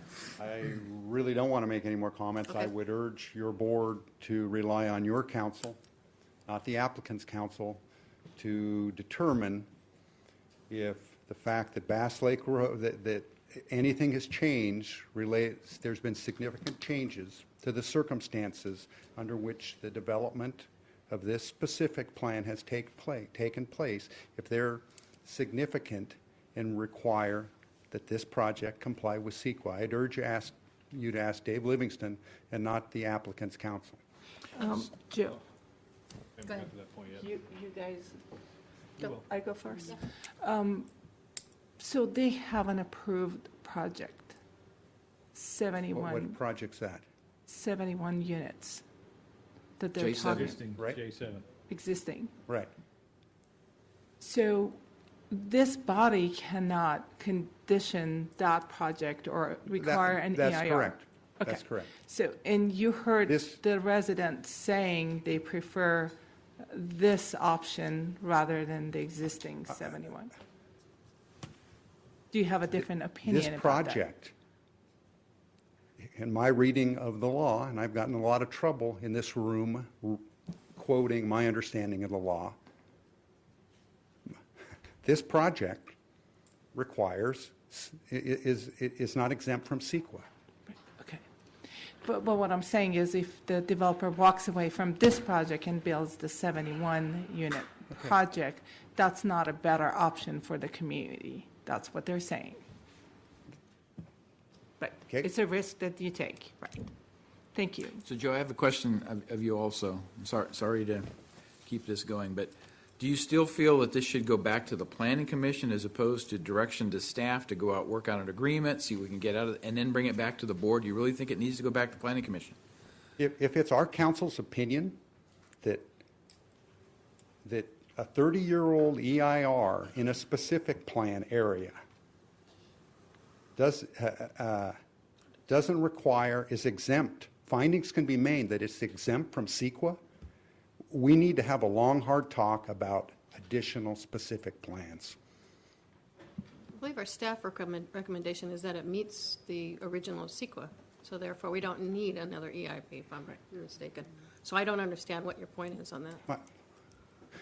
My point is, the Planning Commission was given a memo that says nothing has changed significantly. There's no new information or problems generated than were discussed in the 30-year-old EIR. Major I don't revisions believe to that. the plan, not, No. that's what it says. Major changes to the circumstances, such as Bass Lake Road, which was supposed to be a 4-lane road in the original CEQA documents, to a 2-lane road. If it was a 4-lane road, we wouldn't be talking about this turn pocket today, because there would be a turn pocket already. So, yeah, if the way I read the law, circumstances have changed in the last 30 years. So our DOT got up and said that was What's not that? going to make, our DOT transportation got up and said that was not going to be a significant difference. So what about this is, are you? I prefer council's opinion, but this goes how we. Rather than our Department of Transportation? Well, this is how DOT and planning have looked at this specific plan. Relatively small tentative maps come up, and there's relatively small impacts. Serrano Parkway and the Serrano project is a major impact on Bass Lake Road, and is a major cause of the need for the left turn pocket. Okay, we are dealing with what we have in front of us, which was a recommendation by staff to approve this because of what we already have as a CEQA and environmental. 30-year-old CEQA. It doesn't seem to make a difference with our law. Okay, so what we're dealing with in our law is the reality that we are being told that there's no major revisions within what we already had approved. Right, but there's changes in circumstances since the 30-year-old EIR. I hope so. I mean, things do change, but when we're talking about this project, we're talking about have there been major revisions, and I haven't seen that. I don't think there has. The Okay. project All right. is generally, I'm not a land use person, generally in conformance with the 30-year-old specific plan. But circumstances have changed in 30 years. And if circumstances change, it's not exempt from CEQA. That's not what I'm reading. I'm reading if there's major revisions, then it's not exempt. But if there are not major revisions, then you use your CEQA. Okay, well, I'm reading a different Environmental and Quality Act than you are. Right, exactly. So can I ask a question then? Was the 4-lane requirement of Bass Lake Road as part of the EIR, was that a mitigation of the EIR? Was that something that they said was going to happen It was the as part of the county's project? plan at the time. It was considered. Part of that, But again, the I'm not an project. EIR or land use guy. I'm telling you, circumstances have changed in the last 30 years. The big one being Bass Lake Road going from 4 lanes to 2 lanes. That's a big change in circumstance. And we would not be talking about the left turn pocket if it was a 4-lane road. Okay, all right, thank you. Okay, so the applicant, oh, I'm sorry. You have one County question. Council, if this board approves this project, it can still be litigated based on that point that the auditor was making, correct? That's correct. I think that as the auditor notes, as the applicant's attorney notes, the exemption for residential projects consistent with a specific plan is not an absolute exemption from CEQA. It does require you perform some level of analysis to determine whether the project has changed or whether there's new information or has been the focus of the discussion to date, whether there are changed circumstances that might require revision to the EIR as a result of the increase in severity of previously identified impacts or new impacts identified. I don't want to get too focused on the major revision component just because that is the trigger for when you might need to do a new EIR. If there are changed circumstances resulting in an increase in the severity of previously identified impacts or new impacts, but it only requires minor additions or changes to the previous EIR, it could be done via supplement to the EIR. So that's really more of a function of what the secondary document would be. The real threshold question is going to be whether there are those changed circumstances that have, again, increased the severity of previously identified impacts or created new impacts. I will say, ordinarily, that is not a factor, largely because all of the projects that would come after the originally approved projects would have been tasked with mitigating the impact created by that project. Right. So ordinarily, this particular exception to CEQA is not a factor. I think that there are some circumstances in this project, given the assumptions that were made about the county's circulation network back when the project was approved and the changes to those, to what's now taken place, that do make this an issue to consider. Since I have the mic, I will say that Please. To date, I have yet to provide you with CEQA conclusions because I believe it is your job as the finder of fact to determine whether the evidence meets the legal requirements. So I don't intend to deviate from that practice today. So I'm happy to continue to share with you what I think the analytical framework would be, but I don't believe it is appropriate for me in my role to provide and weigh the evidence that's been presented to you in order to then dictate what that CEQA conclusion would be. So I think that it's really a function of looking at the evidence, determining whether there are some impacts that have been created. In this case, it does seem to be focused in on whether Bass Lake Road is 4 lanes or now proposed for 2 lanes, whether that has created some level of impact that requires additional study. David, your staff has been part of this process and was part of the Planning Commission decision as well as probably discussion. Is there anything glaring that is going to be a problem relative to staff's recommendation of the denial of this appeal?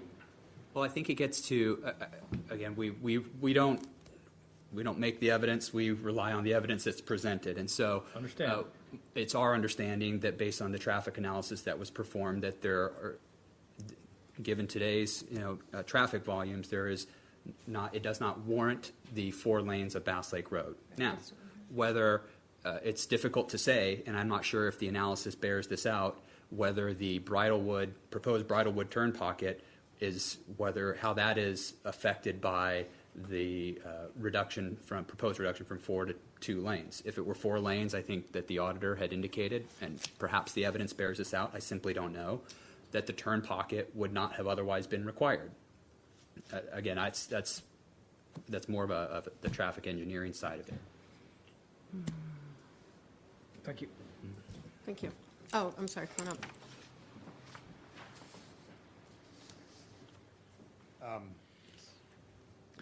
Kirk Bones, Serrano Associates. Just a couple points because I think we're trying to wrap up here.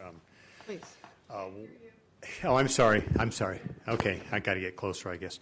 Just a couple points. One, I want to reiterate again that we look forward to working with the CSD to modify the existing agreements that allow them to take title of the property and build the park. The existing agreements, as we see them today, doesn't do that. And we've got concerns about whether the CFD money could transfer or not. But it sounds like that's on a path to get worked out. But I want to make sure the folks at the CSD, and John, you understand that we are fully cooperative in that regard. As it relates to CEQA, we're prepared to defend this project as it's proposed today. We would have to anyway, but we're prepared to defend it. We're comfortable with what we've come up with. Any other questions? Questions? Please. I have a couple of questions for you. John Davey, when he came up, he said that either build the turn pockets or eliminate the left turns on J7. Yeah. How come you don't do that? Well, it wasn't recommended that we do a right-in, right-out. I've had a chance to talk to Spiegelberg. Is Dave still here? It's right there. And we think it's a bad idea, Shiva, because what it's going to do is force traffic to go up, make a U-turn into Bridlewood and come back. And I hate to design things right here at the podium, but based upon what I heard from Dave today, which is a phone call between the two of us, we can probably accomplish that. What we don't want to do is widen the road and build a median and a whole bunch of stuff like that. But if what Dave has described to me today is what we end up with there, we would prefer that it not happen because we think it's a bad idea. But if that's the trade-off, that's okay, as long as we have an understanding of what those improvements are, which, like I said earlier, Shiva, we don't want to design these things at the podium. So you might ask Dave what he's contemplating there, if that's the case. Yep, yeah. Yeah, I have one more question for you. Sorry, Dave, we'll be right with you. So how many, because these lots are coming to our board, that whole Serrano the plan is not completed for that area. How many more lots, how many more developments are you planning to do in the next X In years? Serrano? Yes. This is really the last piece of it, frankly. There's a parcel at A14, which is next to the EDH 52 site, but that's the last map that we have pending right now in Serrano. So that's way down close to Highway 50. So this is kind of the end of it. And like I told you earlier, we already have a 71 unit. You heard about that. So.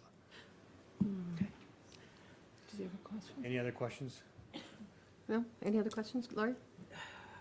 I want to take a stab at a motion. Well, we're not there yet. Have him close the hearing. I got some questions for staff before we get to that. Okay. Yeah, we're still going. Yes. Okay. I guess no more Well, questions. okay, then let me ask this question then. If sorry, I'm going to ask county council. Oh, okay, I'm sorry. Just, so it says staff recommending. So the staff has made a recommendation. One is to find that the project's statutorily exempt, which counters what Joe was saying. And then it says to deny the appeal because it would be exempt.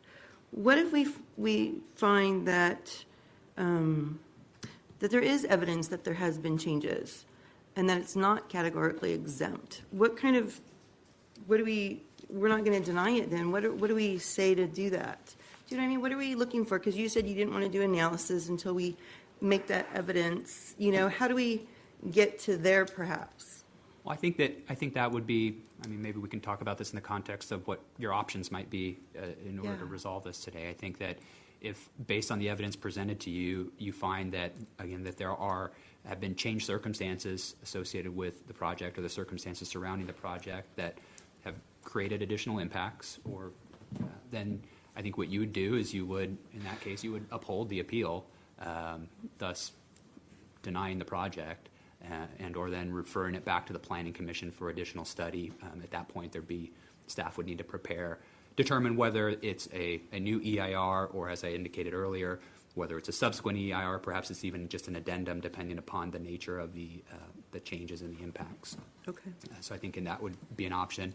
I think you have, of course, the ability, as staff has recommended, and to be clear, the recommendations are usually because there's a Planning Commission action that is being appealed, so staff traditionally forwards on that Planning Commission action and recommends that the board uphold that Planning Commission action. So that's why you're seeing a recommendation to approve it. Could certainly do that. I think that there's an option if you feel that it requires just perhaps some tweaks to certain conditions of approval, provide direction to staff as to what conditions you would like to see added or revised.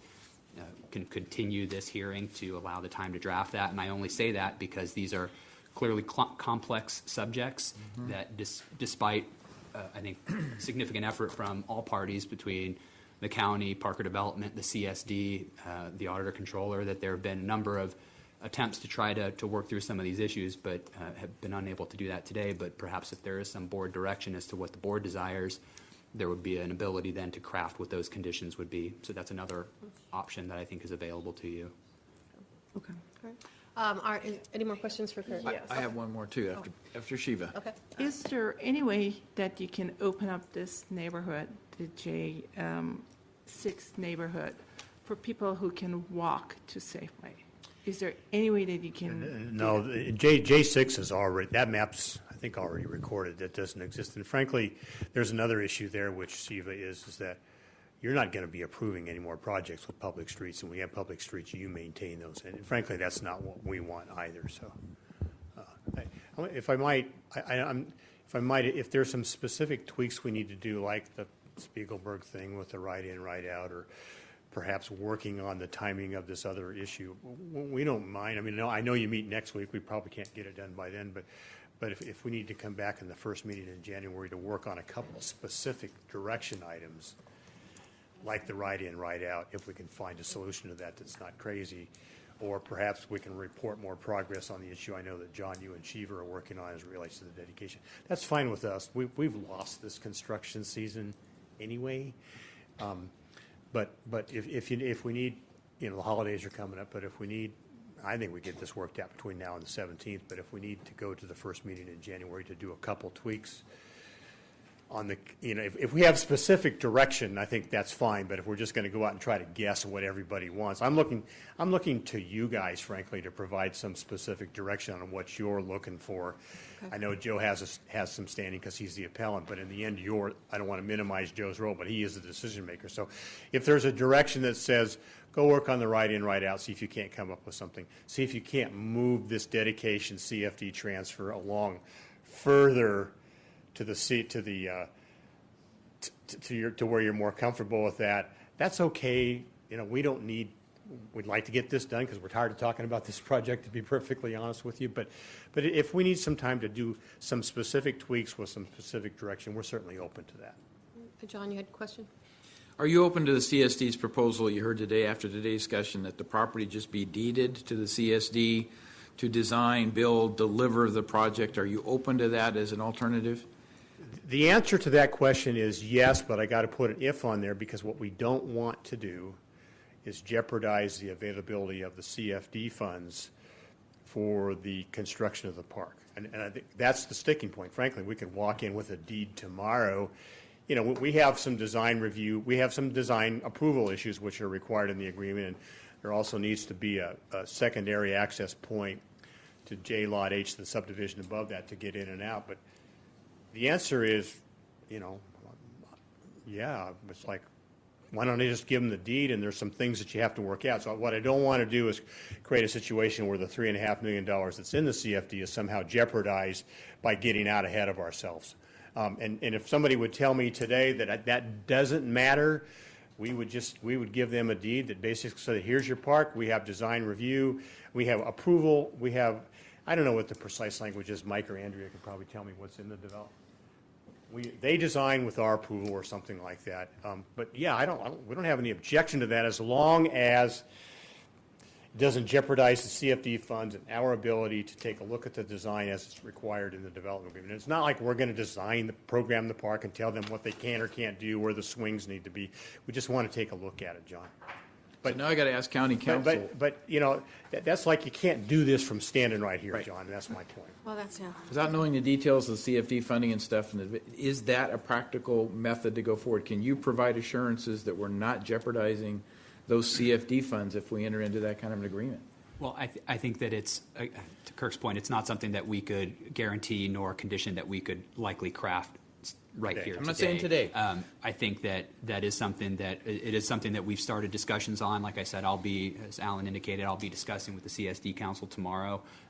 This actually is an issue that involves our appellant here, but in his capacity as the administrator of the CFD. So I think that we would need to work through that. I do see that there's a path forward there. But if that is something, I kind of started drafting a condition to that effect, but I think, again, given the complexity, it's something that we need some time for all the parties to Is there evaluate. conflict of interest here? Because if you're going to be going back to Joe in his capacity as auditor, and has he filed this as an auditor or as the? This is him. It's his personal capacity. He's dealt with this completely as an individual, as a taxpayer in El Dorado County. So how do we deal with that? In that he's got the capacity to go back and review this as an auditor. So I think that it's really as to, again, his function as the auditor and administrating the CFD. I think that he's done a perfectly fine job to date of ensuring that he hasn't violated any duties. All right, I just asked. All right. And to get on the right out, I did notice I did hear what John Davey said too, Shiva, just so you know. And like I said, I don't want to do this at the podium, but I did have a brief conversation with Dave Spiegelberg today about how that might work. It's not our choice. We think it's a bad idea. I'll let Dave give you his opinion, but based upon what I thought I heard from Dave today, it sounds like that's a manageable condition. But again, I don't want to try to do that today and end up with something we have to come back and say we goofed up, if you follow what I'm saying. But again, give us specific direction on specific things that you want to work on. We'll be back in early January. So one more question for Sure. you. You may not answer this one either. We don't really have any funding for the turn pockets right now. And if it's just $500,000, is that going to pencil out with your project? No. Still no? Okay. I mean, no. I mean, and again, I think that's a yes, but yeah, that's okay. that's a no. But if you know, I just assume it's an existing problem, and I think for our industry to take on existing problems, I understand the stress, I understand the concern, but just to take on existing problems, I think that's a very slippery slope for us to get into. But I appreciate your asking, Chief. I mean, I think you're serving your constituents well by asking that It question. helps to get the project moving forward. I wish I knew all your numbers and all these numbers, how long it takes, then I could have made the decision today. But remember, underlying this, we already have an approved project. And I think this process is making the rest of it better, but that's my opinion. So I'm just trying to get the right in, right out. Doesn't that kind of illustrate the fact that Bass Lake should be 4 lanes then? Because it's the same thing there. If there were 4 lanes, then it could accommodate the left turnout and all that, right? The same thing that we're having at Bridlewood. The 4 lanes is a big deal, and it was supposed to happen according to the EIR. The EIR said that by 2010, I believe it was, there would be 4 lanes there, and that hasn't happened. That's significant in that area. Yeah, I don't want to walk back into the Bass Lake conversation again, but the most significant change that's occurred is the fact that the El Dorado Hills Pacific Plan, which is Serrano, was 25% less than what was analyzed and approved. And frankly, the amount of development that's occurred in Bass Lake in the Bass Lake Hills Pacific Plan is significantly less than was contemplated too. So if you have a specific question on that, I think Dave Robinson could answer that question for you, but I don't think that that's the case at all. I think, frankly, the traffic engineers will tell you that left in, left out's okay.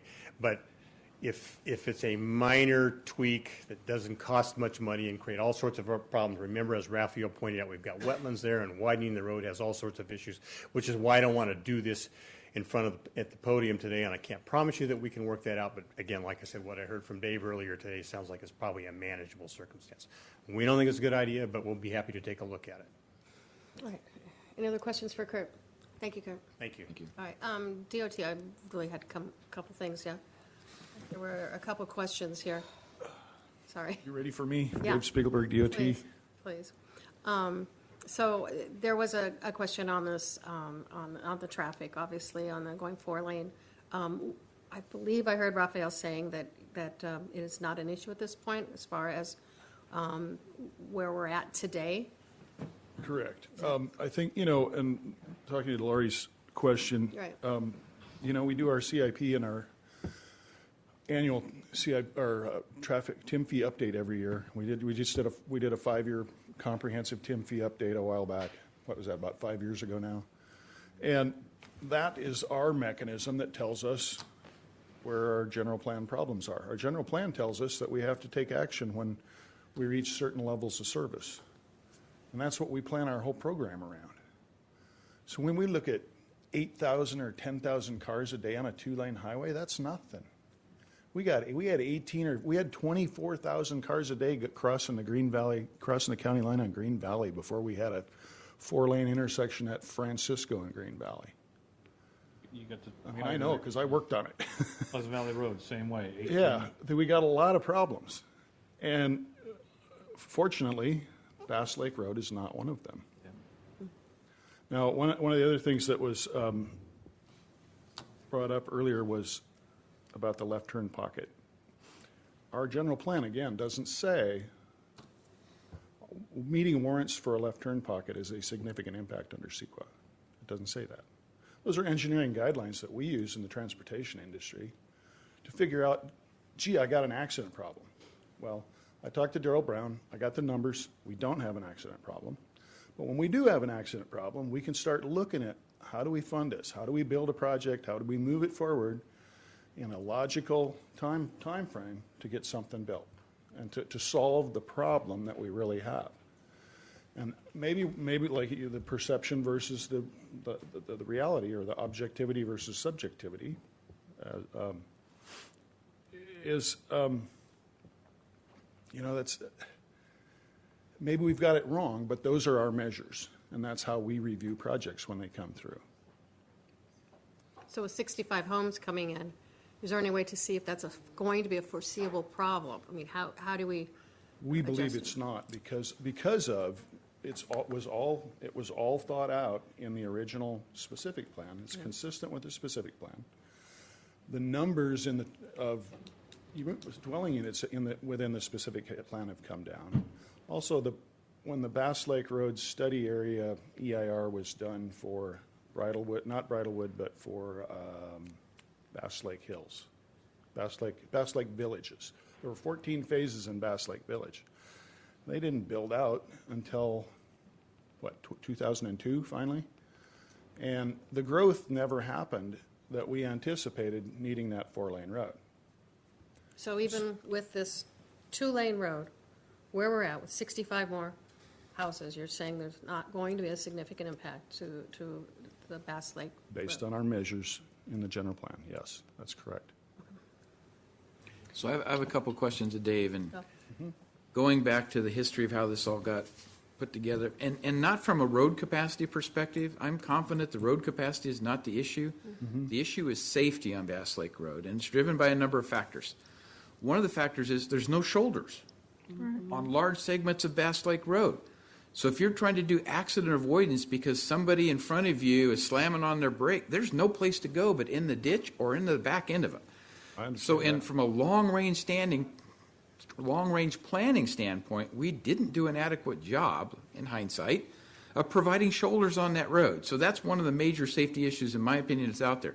The other thing to note is that most of the issues today are caused by two things: speeding, people not paying any attention to the speed limits and inattentive drivers for whatever reason, and that can be substance abuse or whatever, right? So those are the major things that drive a lot of those accidents. If people would slow down and drive safely, we'd have a much better situation. If people would stay more attentive and off their cell phones, we'd have a much safer environment. That's the thing I think that really drives the most concerns with most people in every community, is the safety aspect more than road capacity. The other part of that I'll note is that we've all know, at least I've recognized, that when you go from a 2-lane road to a 4-lane road, what happens with speeds? They typically go up 10, 15%. So from the standpoint of how do you make a safer environment, it isn't necessarily going to 4 lanes from that factor. The shoulders are a much huger factor, I think, than that part of it, and that somewhat offsets it if you have accident avoidance. But barring those, that we don't have that condition in Bass Lake Road, again, it's not a capacity thing. It's how do we build safe roadways, given the history of where we've been in this county, to try to do the right things to protect people. And that's the toughest struggle, because a lot of those safety projects that were in the CIP got taken out in 2016. Well, they're still in there, but they got moved to an unfunded category. And safety projects, in my opinion, can't be unfunded. We have to address that somehow. So I think that's a challenge to DOT and planning and everybody else is, how do we come up with the resources to address those things? And the only answer I know at this 5 minutes is TIM fees. And I hate that answer. Because what it says is everything has to go up in terms of the cost of doing things because it wasn't done progressively in the past, consistent with what I'll call best practices. So that's a conclusion I've reached on a lot of these things. It's not a road capacity thing. It's really safety issues in almost all circumstances. I'll leave it at that. Thank you. So can you expand on those eliminating the left turn and all that? And what I talked, how is that? I had a brief, I heard that this might be a desired outcome today, so we came up with a solution that might work. I spoke with Tom Howard, and they're already building quite a wide entrance to the project. Now they've agreed, I think, from the last Planning Commission meeting, they agreed to put 100-foot tapers approaching the entrance. So, and then their entrance is quite wide because it's got a turnaround in it. It has the gates. It's set back from the roadway a long ways because our plan is to have eventually, when Bass Lake Road gets actually constructed, it would go much closer to their entrance than today. So what Tom and I thought was, we can add another foot or two onto this entrance by pushing it back a little bit, and we can just put in 2 double yellow lines across the entrance. Give 2 feet, enough width to put in 2 double yellow lines. Southbound lane stays primarily in the same location it's always been.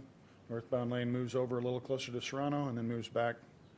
And in that little middle, we put in 2 double yellow lines with the correct signage. And under the vehicle code, that is a left turn restriction, both in and out. So how is that going to help the Bridlewood? I'm sorry? How is that going to help the Bridlewood Canyon residents? That's not my solution. I don't know how it'll help.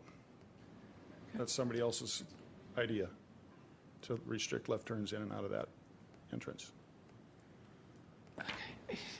So if that's what we want to do, I have a solution for you. If we decide that's not the best thing to do, then we don't need to do that. So I think we talked about this a little bit too much today. Yeah.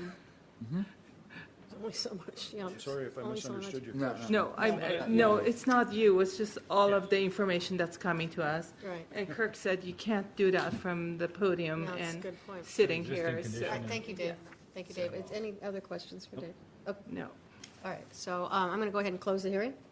And now, want to make any motions from the? If you want to. I have some more questions to staff, and it's the planning staff, because we haven't had a chance, I don't think, to ask them No, we have for not. a recommendation.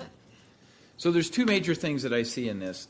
One is this particular situation relative to the complications, the degree of safety issues, et cetera, we have to try to resolve somewhere, and I think the agreement approach is what it's going to take to get there in responding to this appeal. The second is more of a systemic issue, and that's the one that Mr. Harn brought up relative to CEQA documents and items that change over a period of time that would be appropriate to go back and look at that CEQA document.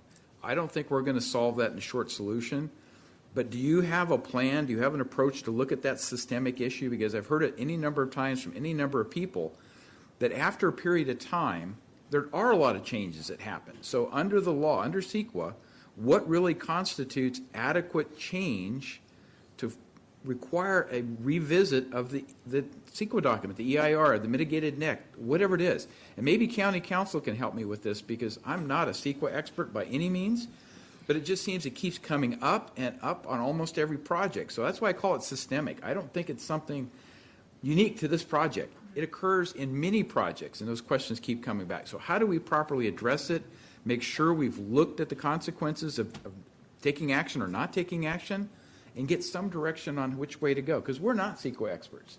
How do we get there? And who are you addressing? Pardon? Who are you talking to? Tiffany? Staff. Okay. Well, staff. The staff is sitting there right there involved with this planning process. And includes county council and our director of planning and building. How do we address the systemic issue? Right, so there's two questions that you're asking, Tiffany Schmidt, Director of Planning and Building. One is the question before you today, is if there has been, if there's substantial evidence that circumstances have changed, right?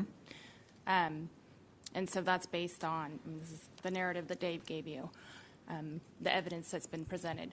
The other question regarding the systemic issues within the department, I mean, that's such a big question. That is one of the primary objectives that I have undertaken in the department, right, is staff development and training and expanding our CEQA expertise and developing better CEQA documents and engaging the public better in the CEQA analysis and the public outreach. And that takes time, and that's all in the works. Is there anything the board can do to help you get there, is what I'm saying? You've got a lot of stuff on your plate. Hold on, she's going to ask more staffing for It's more just, staff. I mean, it's time. But these discussions are these are always going to occur with these types of projects where you have a specific plan, and your board will be considering a specific plan soon, that take years to develop, years to get to the point of even asking the decision makers to make a decision, and then decades to implement. And it's a fine line. And that's why that exemption is there, but that's also why that statute is there, because the law recognizes the length and the duration, so it provides some protections there to the applicant. So that's not going to change. Those difficult decisions are going to continue to come before your board, and as subsequent specific plans are approved, it's going to continue to come before your board. And staff do that analysis, though. They look at the, and it maybe, has become more transactional and warrants stepping back and looking a little harder. But that's the nature of those projects. I don't know. Is there any outside resource that would help you get a third opinion on this that would make sense from the standpoint? Because I'm trying to avoid lawsuits. And I can see this has a potential, like many other things, of going down the litigation process, and we become case law. I would rather not El Dorado County establish case law if we know that there's some practice out there that'll help us decide, where do you draw the line? What's the criteria that says these are circumstances that have exceeded some threshold of reasonable change over a 20 or 30-year period? I'll just jump in, because I think that I'd encourage you to focus perhaps less on what the change circumstance is and more on what the environmental impact is. Because that is actually the metric by which the courts will analyze whether you've triggered the need for subsequent environmental review. Because you could imagine scenarios where saying that a change is significant or not, how do you gauge that, right? As to your point. But focusing on what is the impact of that change, whether it's a change in the circumstances surrounding the project or a change in the project itself. And that actually can be verified via evidence in the record.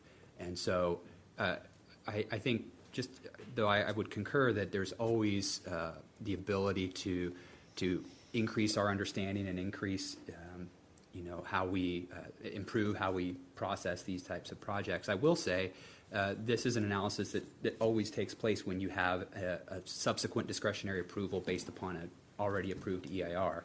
And it's actually consistent with what CEQA requires. Remember, CEQA has a kind of this presumption of finality with respect to EIRs. It doesn't want to, it's not a paper exercise. Right. So CEQA says if you have an EIR approved, it is only in these circumstances that you will go back and do additional environmental analysis. It is, again, that presumption of finality. I think that one thing that the planning staff has done a wonderful job of over the past few years is starting to move towards, EIRs when they're required. I think that the problem that the county has had over the years has been because of environmental documents at a level that it doesn't provide the same level of deference to the decision-making body as an EIR does. In this case, though it is dated, there was an EIR, and I think that moving forward, if you see EIRs and you see subsequent discretionary projects from that, this is the analysis that you'll be undertaking. Right. Again, not focusing so much on what the changes are, but what are the environmental impacts of those changes. We have a lot of age-specific plans. Bass Lake is another one, and there was public financing processes, FPFFPs, all those things have been modified from original. Crazy. So there are changes that are active all the time, and yet you're forced to try to decide, is this a trigger point where you have to go and do a more in-depth analysis because the impacts exceed some threshold? And all I'm looking for is, how do you determine what that threshold is? Because I don't have a clue. You flip a coin? I mean, what do we do? You look to the evidence that's in your record. I mean, that is ultimately all you have to guide you. And if you believe that the evidence in the record's insufficient to support the conclusion that's being recommended to you, it's perfectly your prerogative then to say, that's not enough evidence for me. I need more. Okay. So Supervisor Heidel, as I'm sitting here analyzing everything that I hear and how this project is going to go, I think there is possibility of litigation if we require the EIR, and possibility of litigation if we approve the project without conditioning it. So what is that fine line that we can condition the project such that it's still economical for the developer to go with this version of the plan, and also be more beneficial to the residents, because if they fall back on the existing 71 units, it's not necessarily a preferable solution. So it seems like the park situation is going to work itself out if we give them another month or so to discuss this project. I would like to ask the developer to work with our staff and the community members and our auditor, or Joe Harn as an individual, I don't know which one you fit in, to do the churn pockets if possible. I think long-term, I understand that's an existing condition, but long-term, every life counts. I don't necessarily agree with the way that we do our safety measures, and if you have so many accidents, that's when we do something about it. And it takes years to complete that project, and more lives are going to be lost. So that's my preference for the churn pocket, or anything else that we can do that can make that intersection safer. I don't know how the sidewalk is going to work. It seems like it's a more complex way, and it's the longer term solution.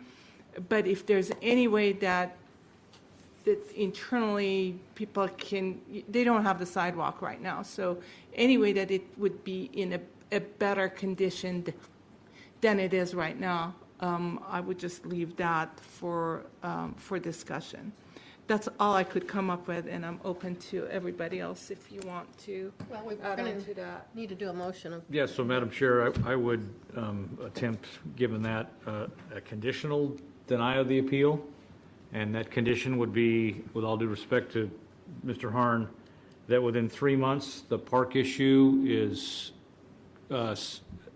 agreeable and settled, at least so it's moving in the right direction, and that reports back to us. And then staff's got plenty of direction to work with the applicant to talk about the right in, right out, left in, expanding the shoulder, anything, other safety improvements, maybe we could fashion into this project and any other projects that are going along Bass Lake Road. But we have the same conditions on Green Valley Road. We have the same conditions on Pleasant Valley Road. We don't have shoulders. We don't have issues in some of these roads, and yet expansion has been allowed to occur that caused some of these same conditions.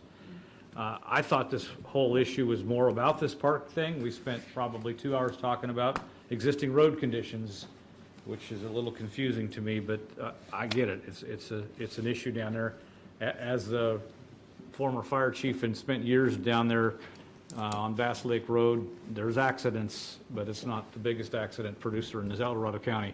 So that would be my motion, and try to bring that to some closure to make sure that we're getting somewhere on this park issue. All right. So David, you mentioned that you had the discussion. You need more discussion.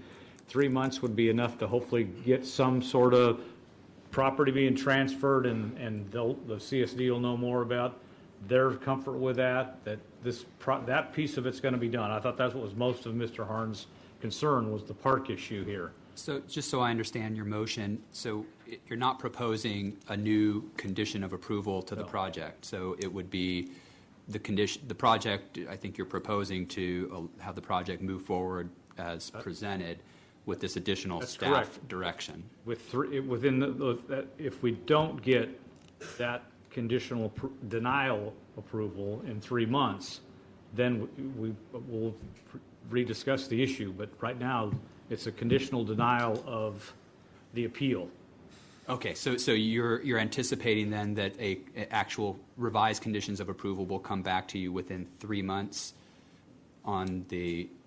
I just want to make sure I understand the direction, because if we're currently the park this project's conditioned on the park being built. We heard that's close, and again, I thought that was the major subject of this.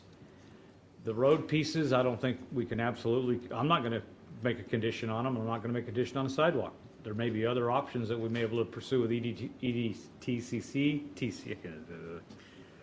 and so forth. But EDCTC. It's either that, I'll just make a motion to flat deny the appeal. I'm just trying to. That's what you were doing. Get this park thing done, and I'm willing to give 3 months to give them an opportunity to get that done. Otherwise, this will come back. In my opinion, I mean. So you don't want to put on there that it comes back within 3 months to the board? Well, let's make it simple. He wants to deny the appeal. Okay, just deny the appeal. Deny the appeal. All right, so there's a motion to deny the appeal. Do I hear a second? I'll second for okay. I have an alternative. So I have, you put your alternative. That's what I would move that we continue this to a date specific, to allow staff, legal counsel to get together and work this agreement, to look as best we can at the validity of our CEQA finding, and then come back to this board and tell me what you need. You need 30 days, 45 days, 60 days, but I think it needs to stay at the board level. I think it needs to be brought back with more information, something that gives us specifics on this park getting built and addresses the other safety issues somehow. And if it turns out we can't come up with anything addressing the safety issues, then that's where it stands. But I think we need to put a little bit more effort into it. So what is your motion exactly? To continue this to a time specific, and we need to figure out what kind of time frame we need. I don't want it to just linger out there. Stop there, please. I guess I'm getting hungry and been at it too long. Hungry and cranky. So 60 days enough? Time specific. They said a month is enough for a month. 30 days. What's our board meeting at the end of January? I want to make certain it gets on an agenda. Okay. I would just concur that if you're going to continue it, I would suggest you do it to a date certain for hearing notice issues. So date certain, and then what is your expectation? That staff will come back with a recommendation based on the discussion the attorneys have and other considerations that have been voiced today, with a solution that addresses the 3 items that Mr. Harn put together, with the park enabling being the #1 priority, and the other 2 items, the sidewalks and the turn lanes, being a lesser priority, but we still try to consider what we can do there with DOT's input. Okay. All right, so January 28th, we do have a. Is that good? Okay, I January was just 28th. trying to get to that All point. right, so we'll January continue. 28th. The That's my- motion is to continue until Continue it to January January 28th. with direction to staff to come back with.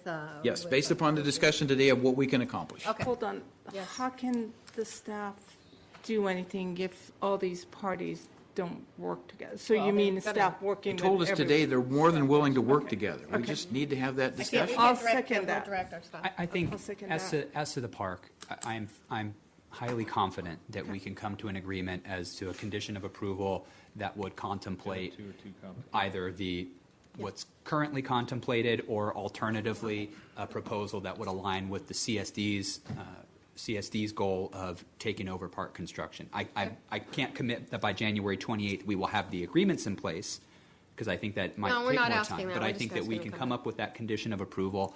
I'm fairly confident with that. Okay. The other items do seem a little bit more vague, but I think that we can certainly explore what other solutions there may be to those additional issues. Okay, so we have a. Maker of the motion, so you put the park at number 1. Yep.